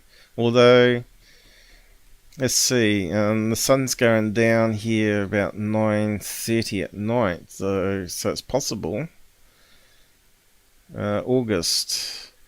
But that's in winter, so yeah, it's still possible, because I think the sun goes down about 5 to 7 in winter, doesn't it? 5 p.m. to 7 p.m. Witness saw a unusual bright orange light in the sky. So this is all in August, so there's quite a lot of sightings in August. Several witnesses were outside their house and they saw a glowing orange light in the sky travelling due west. So what are these orange lights if they're not airplanes flying off to Australia? Because Australia is to the west, right? 2 witnesses observed an intense bright orange light coming to view and moving quickly from east to west. The witness saw a red-orange light, single ball. It's probably a cockroach. I think it was a cockroach. Flying cockroach. Yeah, that's probably your one that you threw at the camera. Yeah. Flying cockroach. Stop being silly. Prime witness initially noticed an orange-red light in the sky. Okay. Bright view of Venus. However, the light was twice the size and brightness of witness. That's what you say too, isn't it? It's twice the size of the Venus. Or the moon. It was slowly moving. I look at the orb and I look at the moon. I look at the orb, I look at Sirius, the brightest star. I look at the orb and I look at Jupiter, and I do brightness and size comparisons. So I can tell you 2, 3, 4 times bigger than Jupiter, 5 times bigger than Sirius, 10 times brighter. I actually move my head with my eyes and do visual confirmation of brightness and how big it is, the size of it, to try and estimate the distance it is from me. Distance measuring at night time is extremely difficult. Extremely difficult. Measuring distance is extremely difficult, regardless. Unless you got a laser pointer and it bounces back off it. Like a lot of them look like they're just like 6,000 feet above me, just a couple kilometers away. As we pointed out, and I think Michael's repeating what I said last time on the live about orange balls. Some of them are fireballs, some of them are mistaken airplanes. Some of them are Chinese lanterns, which I don't believe New Zealand has many of those, if any at all. But certainly in Canada, a lot of the orange ones turned out to be Chinese lanterns. where it's wet and icy and it's not going to catch the forest on but fire, Chinese lanterns go up. They don't come up in altitude as it comes to the mountain. They don't level off in altitude as it comes across the mountain here, and it doesn't. Then as they go down the mountain, it comes down in altitude. That's like controlled intelligent flight. You though, have you done an experiment with Chinese lantern and actually see what it does? Yes, the lantern just keeps going up and up and up until the flame turns off. That's what it does. It goes up and up and up. It does not do controlled flight. These orbs of light know there's a mountain here. They come up in altitude, then level out across the top of the mountain, and once they've passed the mountain, they go down in altitude. They're like intelligent, controlled flight. Yeah, I'm not too sure. I've never experimented with Chinese lanterns. I thought they do level off. I've experimented with Chinese lanterns, and it looks nothing like a Chinese lantern. Well, Chinese lantern, you can see the flame. I'm thinking science ways. Okay. I live in the middle of nowhere. Nobody's awake at this time. No, I live in a small country we're talking town. about Chinese lanterns. There's nobody here at 4 a.m. lighting Chinese lanterns in the middle of nowhere.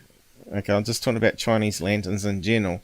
You're saying they don't level flight. I say you're wrong. When you look at the science of it, that heat from the candle might reduce as it's burning down, and where the heat given off is just enough to keep it level flight, but not actually raise it any higher up. There'd be a tipping point of how much heat's in that balloon, because I'm pretty sure hot air balloons also have that same thing. They go up and up and up, but they won't keep going up. They'll get up to a cut-off level, and then they'll start drifting with the air current. You won't be able to keep on going up. Didn't some of the early hot air balloonists experiment with that, and they found they couldn't go up because of oxygen levels and all that sort of stuff? But anyway, yeah, it's quite a, science is the way to prove things, and experiments, I guess, and peer review where they can duplicate it. But I know what a Chinese lantern looks like. I know what it physically looks like. Yeah, it doesn't really look like an orb, especially if it's. It doesn't look like a huge orb that's brighter than Sirius by a magnitude of 4 or 5 times brighter. We talked about that last time. I never said yours were Chinese lanterns, though. So stop jumping down my throat. I didn't say yours were. I'm gonna have to go on your old videos and screenshot it and make a 2-minute video. Look, this is a Chinese lantern, Gabber. Yeah. As we looked at some of the Chinese lanterns, they do create this, depending how far away they are, they do look like orbs, but as they get closer to you, they light up with that orange and red and white color range, right? And they start to form like a long shape rather than an orb shape. But from far away, you just see the flame of the light, and that would look like an orb. Again, it's dependent on distance and the size of it, right? So if it's far away, it's going to be very small. It's going to look like a pea in the sky. A tiny little pea. And I'm seeing giant orbs that are like softballs, like giant softballs, giant baseballs. Yeah. Total different size comparison. Okay. The prime witness noticed a small, slow and moving light similar to a star. That sounds like you. Travelling in a south to northeasterly direction. Now, do yours always travel in the same direction? That's a good point. No, they travel in opposite directions that the satellites travel in, and all over the place. Every direction. Right. Every direction you can imagine that I've seen them go. The object initially appeared low on the horizon.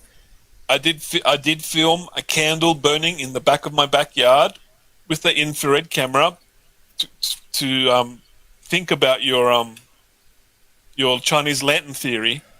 And when I looked at the candle burning, the infrared camera shows the flame flickering in the wind.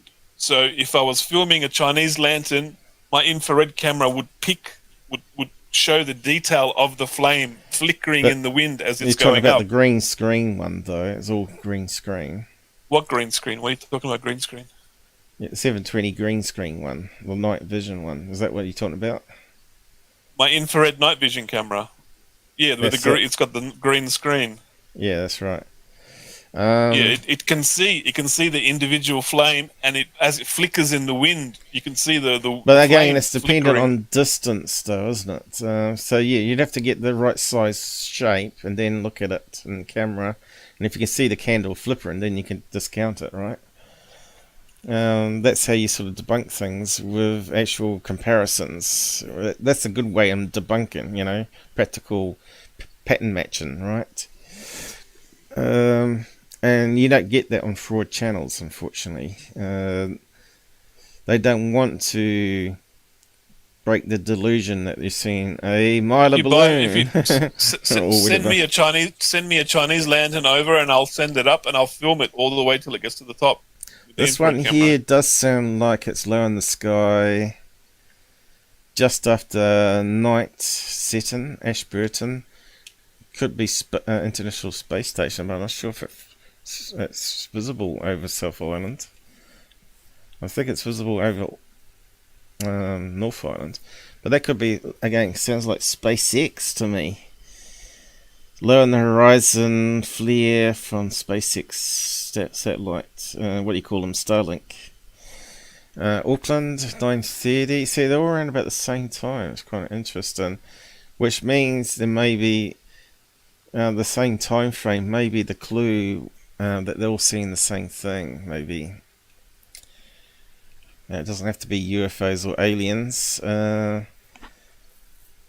Okay, we'll just keep on going down the list here. There's quite a few of them. Bay of Plenty. That's where they got White Island out to sea there. The witness was outside his house when he noticed two strange, large, orange-red balls of light. That sounds like your one again. Coming towards him, moving just above the treetops behind the Golden Springs motor camp.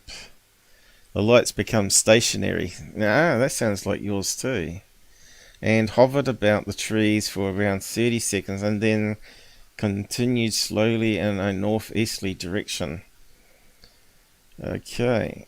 The witness was... I've looked at MUFON sightings. I've looked at UFO sightings in this area to see if anyone has witnessed what I've been seeing and what I've been recording. Yeah. And I found a few sightings that describe these orbs that I'm seeing. Other people have seen them as well.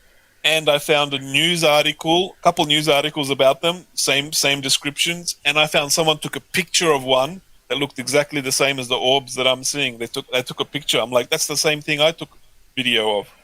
Yeah. I found a news article with a picture of it too. Someone saw an orb 8 years ago, flying around in the forest, tree tops or something. This one was actually, but they're not really low. interesting, as Todd says here. Yeah, I have little interest in bright spots in the sky. No definite data is ever forthcoming. Yeah, it's just a light in the sky, isn't it? So it could be anything. A waste of speculation. Yeah, but if you can actually see beyond the light, then it gets a bit more interesting. Like if you can see a plane shape or even a UFO, right? Or a Chinese lantern behind the light, which sometimes you can, if it's good enough quality video and it's close enough. I've run filters. I run filters on a light that I saw take off from the west, shoot straight up in the sky and go off into space. I ran filters on it, and you can see it's like a bullet shape, like the shuttle, like the shuttlecraft from Star Trek. And it's got a hexagon shape on the bottom with another hexagon shape in the middle, like a port or an exhaust. So, like, but is that pixelization useless. Going on there? It's not friggin' pixelization. I've seen some of your really low res ones. You can clearly see the geometric shape in it. Oh yeah, we'll save it for the next live show, and we'll have. I've already shown it to you. I've shown it to you before, and all you said was Chinese lantern, Chinese lantern. I go, you can clearly see it's not a Chinese lantern. It's got a geometric shape, and you're like Chinese lantern, Chinese lantern, and I was just like, okay, don't worry about it. I don't want to hear Chinese lantern. Well, I have to have a look at it again and refresh my memory why I said Chinese lantern. No idea. You said Chinese lantern for half an hour, and I was like, I can't see a flame in the I picture. can't There's take no it flame. anymore. I gotta commit suicide. Where's the flame? If you can show me the flame, maybe it's a Chinese lantern. But I'm not seeing no flame in there, and it shoots straight up. It does not change in the wind. No, like a lantern goes zigzag. Videos.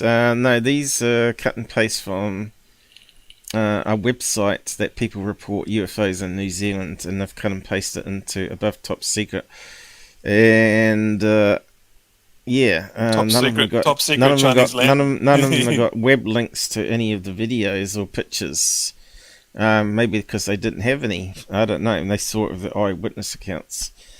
Is that what you mean? Or are you talking about Gabber's? We'll be looking at Gabber's videos next time. And my videos are on YouTube. Just look at my YouTube channel and you can go through them all. And then my Billy channel with the link in the description. Yeah, I've got like 2 years of videos on there. Yeah, but some a wee bit, as Todd said, he's not interested in the lights. He's not interested in lights in the sky when I can use a filter and see what's inside the light. Okay, then it's useless information then. See inside the light. How you did the filter, because filters can add artifacts, as you know. But geometric hexagon ports artifacts. Okay. Yeah, he needs better camera gear. If I was a rich channel, I'd be buying. They don't even make an infrared camera with 4K video recording. Be coming up though, I'd say. It's going to be like $3,000-$4,000 for one of them. As I said, if I win lotto, I'll probably buy Gabber the best gear and send it to him or whatever. Or go over there and buy a house over there and use it for sky watching or whatever, and go and visit him and whatnot. But yeah, it's not happened. Like I said, you saw my lotto ticket in Discord. I posted. I was like 2 numbers away, wasn't it, from winning $8 million? Almost there. Almost there.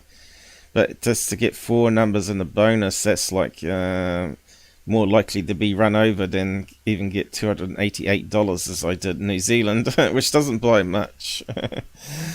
So I'll probably keep on buying tickets with that. Really, I should put it towards the channel funds because no one's donating apart from Mike. But anyway, I'm just seeing if there's any good ones here. And I remember there was a really interesting one here, so I'm just going through what they posted here. 12 AM one here, which is a wee bit different. Location unknown, which doesn't help. At about midnight during a break at a band practice, a witness saw what looked like a light aircraft coming towards land from out sea. There was a flash of white light and red. Then the object stopped. Now, could that be because the plane was moving sideways to them and then turned towards them, and then it looks like it stopped?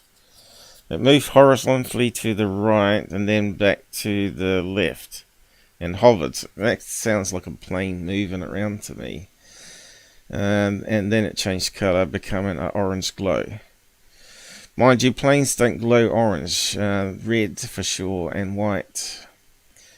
But could that be the type of moon that night? Maybe a blood red moon shining off it? I don't know. But yeah, who knows? That one could be a legit UFO. Unless the UFO lands and turns its engine off, then that's the only time you're going to see these saucer-shaped discs. Well, I think if it flew over your house that close, that you hear some of these eyewitness accounts like it's like 100 feet away or 50 feet away, like the one that Rob was talking about today. Yeah, but what UFO is going to fly right over the top of your house near residential areas? They're all flying up high, going somewhere, doing something, doing UFO business. The chance of it flying that close and above your house is next to 1 in a billion. Like I said, I think who knows? They might think they're cloaked all the time, and some sort of breakage or something. That UFO that looked like a bullet that had the hexagon bottom and the hexagon port underneath. I could not see that with my eyes. I always take my head out of the infrared camera and look to get like distance, Well, size, shape, color. post a frame of that, your best frame from that on the Discord, and we'll have a look at it next time. And I couldn't see it with my eyes, but I looked in the camera. It was clear as day in the camera. So I was like, "Does that have a cloaking device on? How come?" They say that you can't see UFOs with the cloaking device on, but infrared camera picks it up. You can see it through the cloaking device. Okay, there's another one at 12 a.m., which it's got to be outside, low in the sky, horizon lens satellite flares, right? So, 3 witnesses have saw 2 large orange lights approaching from over the Whakatane. That's how you say it. That's not a swear word. Board mills heading north past the Whakatane River mouth. They described the lights as oblong, possibly circular in shape. So that sounds like one of your ones too, doesn't it? With the 2 lights close together. 3 witnesses sighted 3 reddish coloured lights.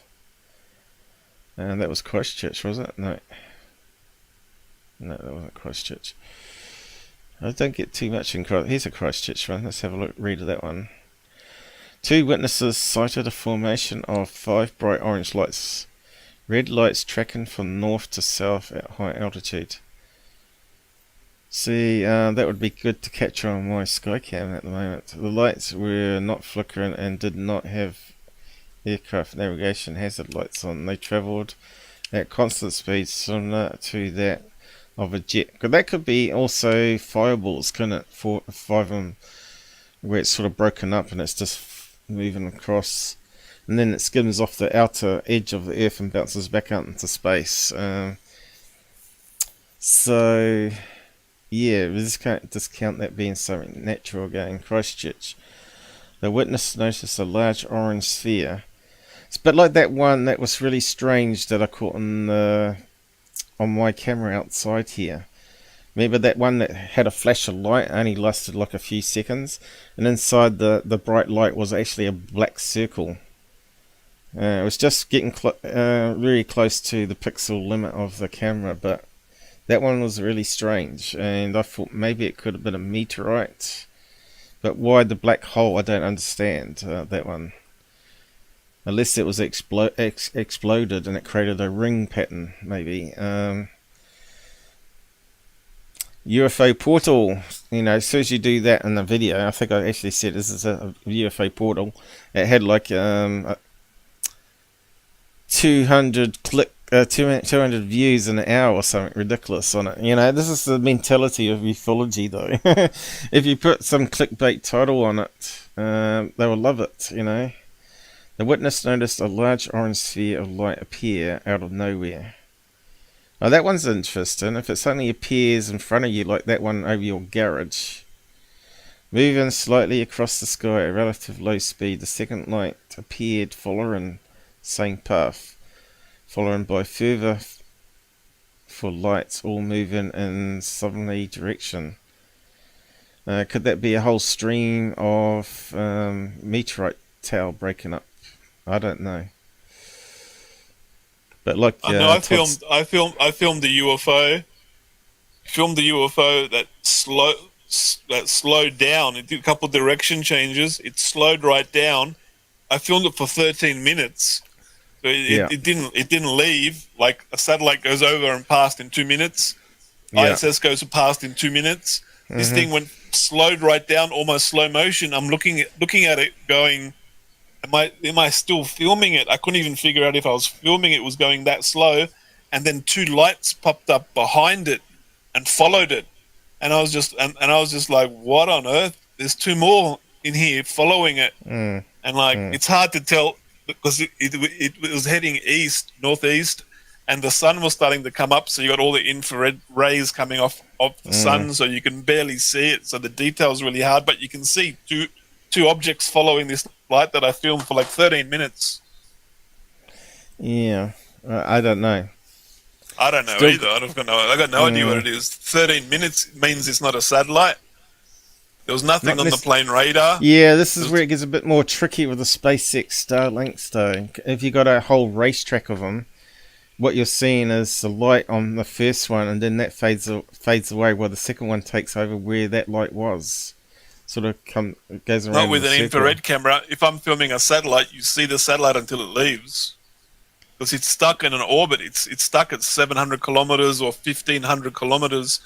If he said the light suddenly stopped and then went in a completely different direction, and then all the other lights started following it, then we got something really interesting. Okay, you tell them to do that next time I'm filming it, so we can share it. Don't tell me. Tell them. They're the ones piloting these things. Well, I'll try and tell the tool whites to try and do some demonstration for you. Turn on your implant, do the firmware upgrade, and tell them. Send them some communications. Yeah. We only got 3 people watching now, have we? We got all the comments. Todd's must be getting early evening there. Gabber, do you not have lenses, scope mounts? I have a Nikon P1000 with 120 times optical zoom. I don't need no scope mounts. If I zoom in too much, I can't even follow the orb. It zooms in that much. It fills up the whole screen. Yeah, I think we covered that comment before, but and if I film it, I've filmed these orbs with the Nikon P1000, and they just look like balls of light, just like in the infrared camera.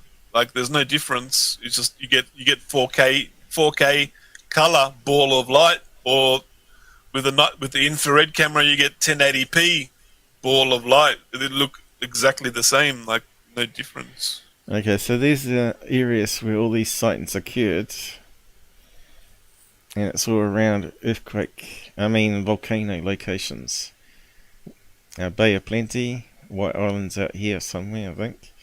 You've got Auckland up here, Palmerston North, Wellington, Christchurch. So I'm somewhere there, heading off to the middle, closer to the east and west, and then you got this mountain range here, and that's the west coast here. And when it rains there, and Christchurch is normally nice and sunny and lovely. There was one here I was reading here. And the infrared camera, it has a 50mm optical lens on it, so when I use the infrared camera, it's automatically zoomed in. That's my standard view. So to use my infrared camera to look around, it's like looking for a needle in a haystack because I'm zoomed right in. That's my standard view. I don't have a wide view with the infrared camera. So this is one from the 1970s. I encountered one of these fireballs. It was almost as bright as our sun. That sounds like a year ago. It travelled slowly from south to north along -85 near Greenville, SC, whatever all that stands for. South California, I don't know. Yeah, it could be. It was early in the morning, just before sunrise. Okay, whenever it's sunrise or sunset, I'm always a bit suspect, And even though I was young at the time, about 10 years old, the event is still very vivid in my mind. And this is how they become security fans. This timing was low. This was low in the sky, not just a light off in the distance. It was the size of a nickel head.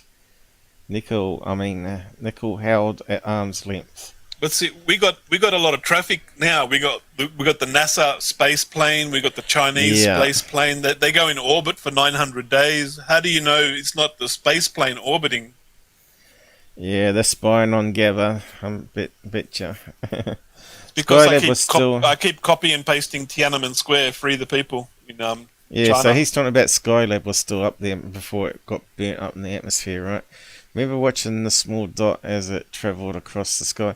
So that one does sound like low, early in the morning. It's got to be space junk reflecting. Okay, keep on going on that one. But it says it was brighter than the sun. How can space we looked junk at this be brighter one, than, which brighter is than, how does space junk become brighter than the sun? We looked at this video last time, and it looked like it had blinking lights, so it looked like a plane. It does look like it's orange there, so red lights can get transformed into orange colour through atmospheric. That looks red to me. Oh, come on, you can see it's orange tinge. Looks red orange to me. I don't see orange, I see red. I see. Look at the red button. The red, it's the same color as the red button down below. It's red. No, it's not. White in the middle. It's white in the middle with the red around the outside. It's got an orange tinge to it. You see, now, a red light with an orange tinge. It may be an orange hue, but it's definitely red. I don't know about that, but anyway, to me it looks like red orange. But anyway, red orange. Yeah, blood orange. It's got a bit of both. So this is 6 p.m. again. It's at sunset. So you know, anyone that got sunset or sunrise, and if you saw, like, if you filmed these balls quite a fair distance away from sunset and sunrise, that gives more credibility. It's not going to be a satellite, right? Sunlit night, yeah. Okay, we'll just keep on going. I'm pretty sure I read a really good one. But how far away from sunrise do you have to be for it not to be satellite? Yeah, I suppose you got to be a bit clever with the star map software and work out where the sun is and triangulate where the light could come and reflect back. I go by size. I see this ball that looks like the size of a baseball or a softball, and I know a satellite would look like a tiny pea, so it's like already 5 times bigger than a satellite. It starts to make me think that's probably not a satellite just from size comparison. Here's one here. I was 14 and on a 5-day camp with about 20 other Boy Scouts in the foothills of Lookout Mountain in Alabama 20 years ago. 4 of the 5 days we spent in relative safe, easygoing pasture of a scout-friendly citizen. What's that mean? What did I misread? And easygoing pasture, is it? Of a scout-friendly citizen. Pasture? I was reading pasture. Okay, we had some badge classes and spent a lot of our leisure time in fierce competitions. One night we went to camp in the mountains, better described as large foothills. After dinner we broke off in pairs and cliches, is it? What's that word? How'd you say that one? And explored explored the various trails leading to the top, which I estimated to be around 600 foot and situated among many foothills of similar sizes. 2 scouts had, this is going to be a long story, but 2 scouts had remained at the top longer than the rest of us, and it was rather late in the evening when I and a friend were meandering a trail. It's a long story. It is. Some people like to talk, and talking near the top when the 2 scouts up top called down to us in very excited voices to come up, that they had just seen a UFO. We scrambled up the top and 2 scouts indicated an adjacent foothill, is it?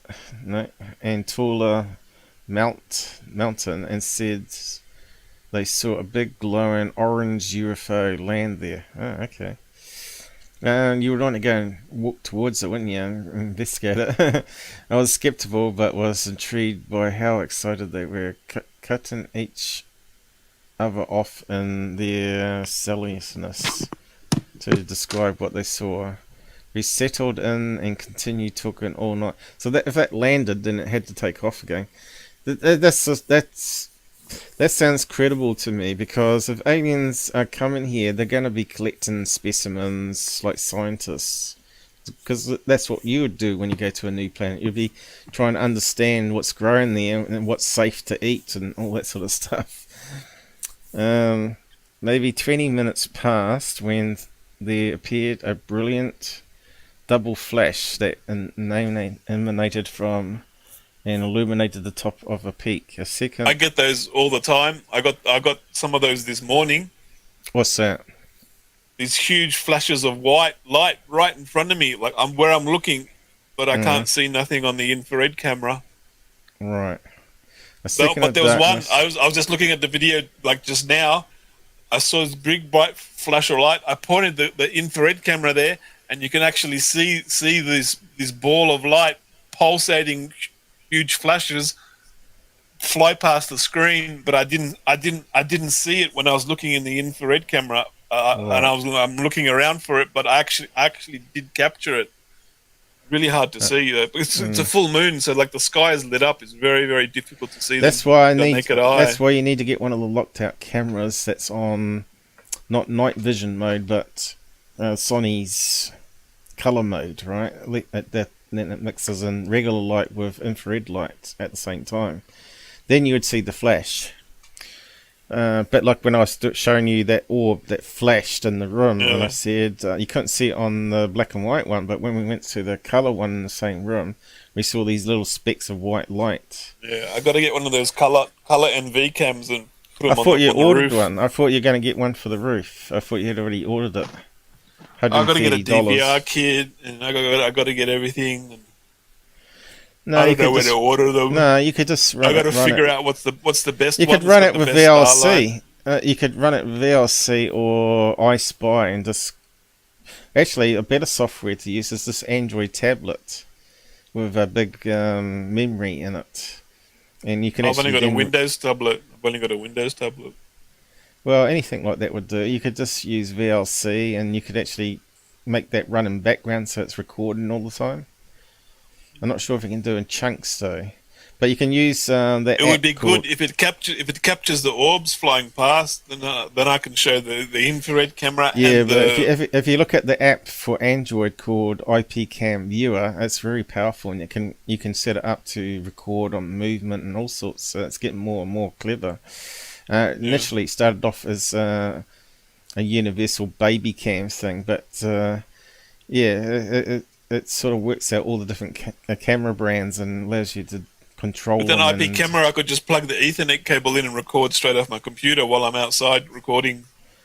Well, that's what I'm saying. You probably could set it up like I've done here with VLC and just record to your hard drive on your PC. As long as you've got an old laptop you could use as a server to do that non-stop, right? Yeah, I'll catch up on... right, I was going to catch up on the SciCat, but it looks like we've lost Mr. Snipes. So yeah, we're going to wrap up soon anyway. I'm just going to read off the rest of this page here. We're getting close to the bottom. You can catch up when I put some bookmarks on it later on after dinner. See you, Wes Snipes.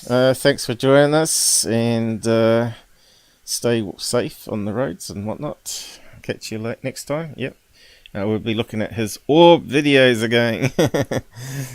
But yeah, at least we're doing some real research here and tossing theories about it back and forth and debunking their own stuff, you know. That's as long as you keep down the middle, right? Don't go one way or the other. Just follow the evidence. Okay, take care, and I suppose Michael might be gone soon too. I reckon some of you guys fall asleep watching. Who used to do that? Someone used to do that. Used to watch the show and fall asleep sometimes. I think it was Michael. Was it Mr. King? So 20 minutes passed when appeared a bright double flash. That's where we got to. Illuminated the top of the peak. A second of darkness, and then maybe 100 foot over the treetops. It pulsed into life. Perspective wise, I would say it was about high moon size in appearance. So that sounds like what you say too. A full... Oh, what's going on here? High moon size. Pulse. What does that mean? Well, he's saying it's the size of the Big moon, as the moon. right? Yeah. That was the plasma ball I saw. It was 30% bigger than a full moon. Similar sort of size. A full pulse. It Plasma looked like swirling. liquid metal or plasma. See, yeah, it could be plasma. Who knows? Plasma swirling around inside. I saw like electric bolts like swirling around. Yeah, we've covered that in past lives though. So if you've not watched Gabber's plasma ball one, go back and have a watch. We cover a lot of stuff here. Dim at about the same speed it lit. It would dim to nothing. Would see anything, and then a good bit later in the sky it would pulse to light again. Does yours do the pulsing? Because that sounds like a satellite spinning right there, but you don't see satellite I get a lot of orbs pulsing. Some dimly, some extremely bright, and they're not satellites because I look at the satellite app and there's nothing on the satellite app. Yeah. There's and a clear night, clear night. It can be like midnight at night, so it's not like what do you call it, flaring off a satellite. So you're saying he was an Air Force brat. I never missed a Blue Angel show. Well, yeah, but because he's a airplane fanatic, doesn't mean you can't rule out satellites or space things if you're not also a backyard astronomer, right? Yeah, but a satellite's not going to flare up bigger than a moon. You said it was bigger than as big as the moon. I don't know about that. And the moon is quite big, I must admit. It's not going to flare up as big as the moon with liquid metal inside spinning around like a plasma ball. But wasn't there some rocket launches that created these effects in the sky? Kind of remember reading about it when I was doing some research. He said this one's flying around, then appears somewhere else, then appears here, then it's above the trees, lights up the trees, goes here, goes there. A rocket launch just goes straight up and like does all the special effects. Yeah, there's something abnormal about the vapor trail. I think sometimes the jettison something when they got a problem, and then they come back down, and that fuel can ignite or whatever, or can glow or whatever. But anyway, no video. Damn, that must have been an amazing sighting. Yeah. I think more than just orange balls. I reckon amazing sighting would actually be seeing a classical craft just hanging there in the sky, or triangle craft, all black with whatever, astro train or whatever. What if these don't exist because the energy around the engine creates the ball of light? They've got to switch the engine off. They've got to switch the engine off to see inside the craft around the ball of light. 18, well, he was on earlier, wasn't he? 18, I'm pretty sure He fell asleep. Ah, he's the one that falls asleep. That's right. He watches and sometimes falls asleep. I think it was him. Hey! Oh, I did it, or whatever. Has joined us. You're a bit at the end of the show when we're going to start wrapping up soon. But yeah, thanks for joining us. Or you've been lurking. How do we say your name there? Odo did it. Who the hell is Odo? Odo? Odo did it. It sounds like an Aborigine name. It's Michael King's sock. Well, do you know Michael King, or is that the second account you're using, Mike? Who knows? It's Michael King's sock. Sock puppet, you mean? Is it? I'm not sure. Is it? I'm a bit confused now. Also, there's a lot of Michael Kings on Twitter. Have you got multiple pages on Twitter as well? Going to bed is going on phone that is logged into a sock. Okay. Yeah. So when I post to Michael, it's on that one, isn't it? On Discord. Yeah, I always wondered what the name was meant to mean, though. I did it. Okay. Yeah, you've got to announce your sock packets or multiple accounts, else people start thinking that you're a troll and shill. There was also the hoo-ha when one of my co-hosts leaked out that I had a second account, and when I was showing him something, he saw it on screen by mistake, and he started blabbing out to everybody, "What'd you do that for?" You know, I was using it to get around them blocking me, and now they blocked that one as well now. Why do people ruin it for me, you know? But also I was using it also as a helper account, so I could lend it out to other people that I trusted, family or whatever, to help me out with it. But yeah, there was all sorts of chaos saying I was using it to upvote myself and all this sort of business. Oh, well, you know, it is what it is. Voting myself with family's accounts. Yeah, so if a family used it and started talking to me, they're saying he's talking to himself, he's talking to himself. I have seen 2 of these orange orbs of light in the same nights a few years ago. It was not a Chinese landing. It sounds like Gabber. What's his name? He says they're flying above his head at the height of a low helicopter. Some of these orbs look like, when they're close, like they're about the same height as a helicopter, about 6,000 feet. So if it's something to do with aliens, why are they flying around these orange orbs? Or is it that they sound too small? So there's got to be some surveillance type thing in that case. Maybe they're drone scout ships from a larger ship. But why plasma though? Why look like orange balls of light? Why plasma? Because it's probably a better way to fly around, more efficient, more energy efficient way of flying around. Yeah, but why would it be all around the sphere? You know, if it was like a thrust drive, then you'd think it would be brighter on one edge. But these things have no propulsion. They don't have a thrust drive. They have this ball of light, this plasma energy that goes around it like an ionosphere, and it's some sort of different engine that propels the craft through space, through water, through the air that we don't have the technology for. Yeah, it's a different type of engine. We got to keep researching this stuff, and maybe we'll get the answer. Maybe it's not aliens after all, and it turns out to be something natural or some military experiment. Good question as why emit any light. Yeah. But light itself is electromagnetic energy, right? So, maybe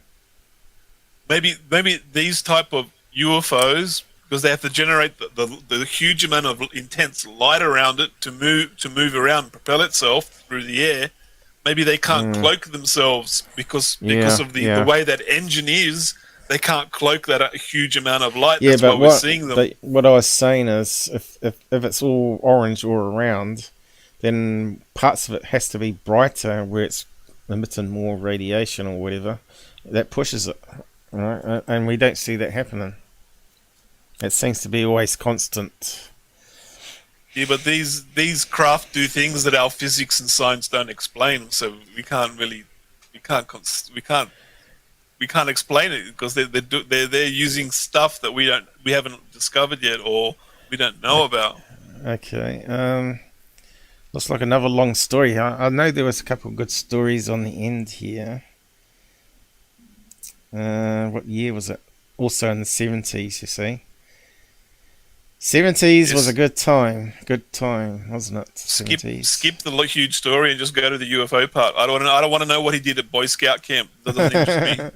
No, this is a different story. I was a kid. He was a kid. It was decades ago. Not a credible report. What do you mean, not a credible report at all, as far as being considered? No evidence? description. There's no description of anything. It was not a feel-good experience at all. I don't know if time was lost or what. My memory and his memory of the event are both disjointed. Again, that's not something that even... Sounds like he got anal probed and can't remember and doesn't want to remember about it. Pleasant to remember. The actual emotions and physical feelings. I don't think ET is our friend. Well, I think that ET wasn't. yeah, that ET sounds like it wasn't. Yeah, but doesn't mean all our humans are friends with us either. We know that for a fact. Look how hostile it gets against me when I out the frauds. I don't know what happened. I'm just glad I'm not the only one who's ever sensed these things. So I think there's definitely something going on here, and it's got to be covered up. Because if the government come out and said, yeah, aliens are anal probing and there's nothing we can do about it, it could happen to anyone, it probably would create a talking point for hundreds of years to come, right? Why can't we stop them? How do we detect them? But if they come out clean all the time, told people this stuff, if they can't control it. But if they can't control it, they won't acknowledge it. Otherwise, yeah, but then you're letting the human race. They don't have any control. Yeah, of the but situation. Listen. But now, once you bring it out in the open, then you got the hive mind concept, where everybody in the world can come up with a solution to create a protection against it. Rather than this, most people being half asleep in their life, or most of the time they're asleep, not using their brains to their full potential for inventing and doing stuff. But yeah, I'm not sure if that was the one, but I knew there was some good interesting ones on there. But yeah, we'll leave it there for that one and wrap up for the day, I think. And we'll look at your stuff next time, I guess. Anything else that comes along, anyone else that wants to get on Discord, post some links. I think the stream went okay. I think we may have the laptop under control. Apart from the comments being still a wee bit too big to fit on. Yeah, it's not really too important to fix it in anymore, really, but maybe I'll play around with it still. Yeah, so I'm going to say good night, and I need to go to the toilet and have some food. Right, good night, everybody. See you, mate. See you next time. I'll see you too, and drop you off. I think we got the CPU under control. It's still on turbo at the moment. Let's see what it's doing. 67 to 71, that's pretty good. And what we were getting last time, about 80, 79 to 83, 85, wasn't it?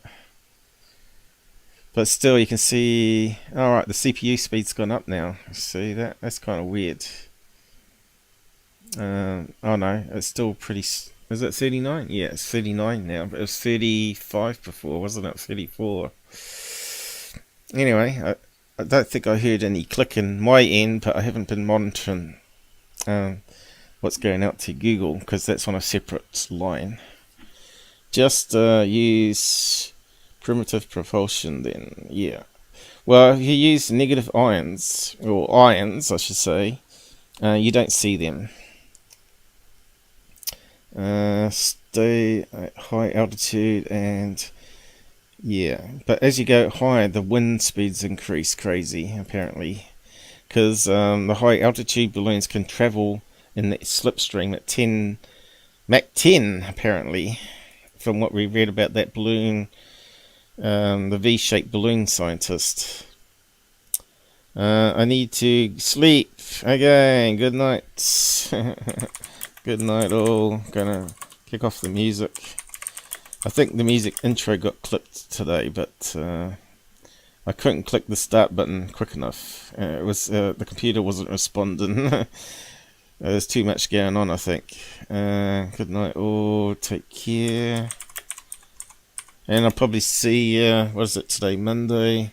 Probably Thursday, probably. I'll see, anyway, if not the weekend. Friday I got to go to the eye hospital. So, yeah, do I do one Thursday? Yeah, I'll see how it goes. So we'll just close that down. And that. And we'll get more CPU. And end credits. Here we go. Hopefully no glitches.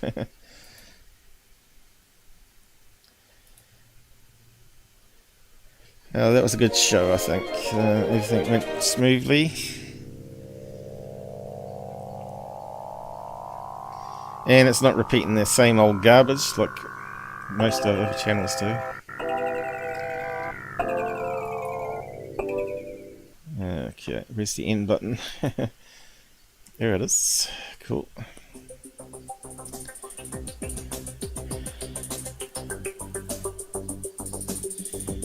Dance along, people. Good night. Sleep tight.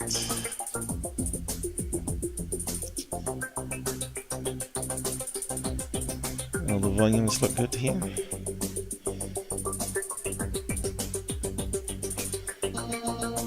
Yeah, I'm quite happy how that went.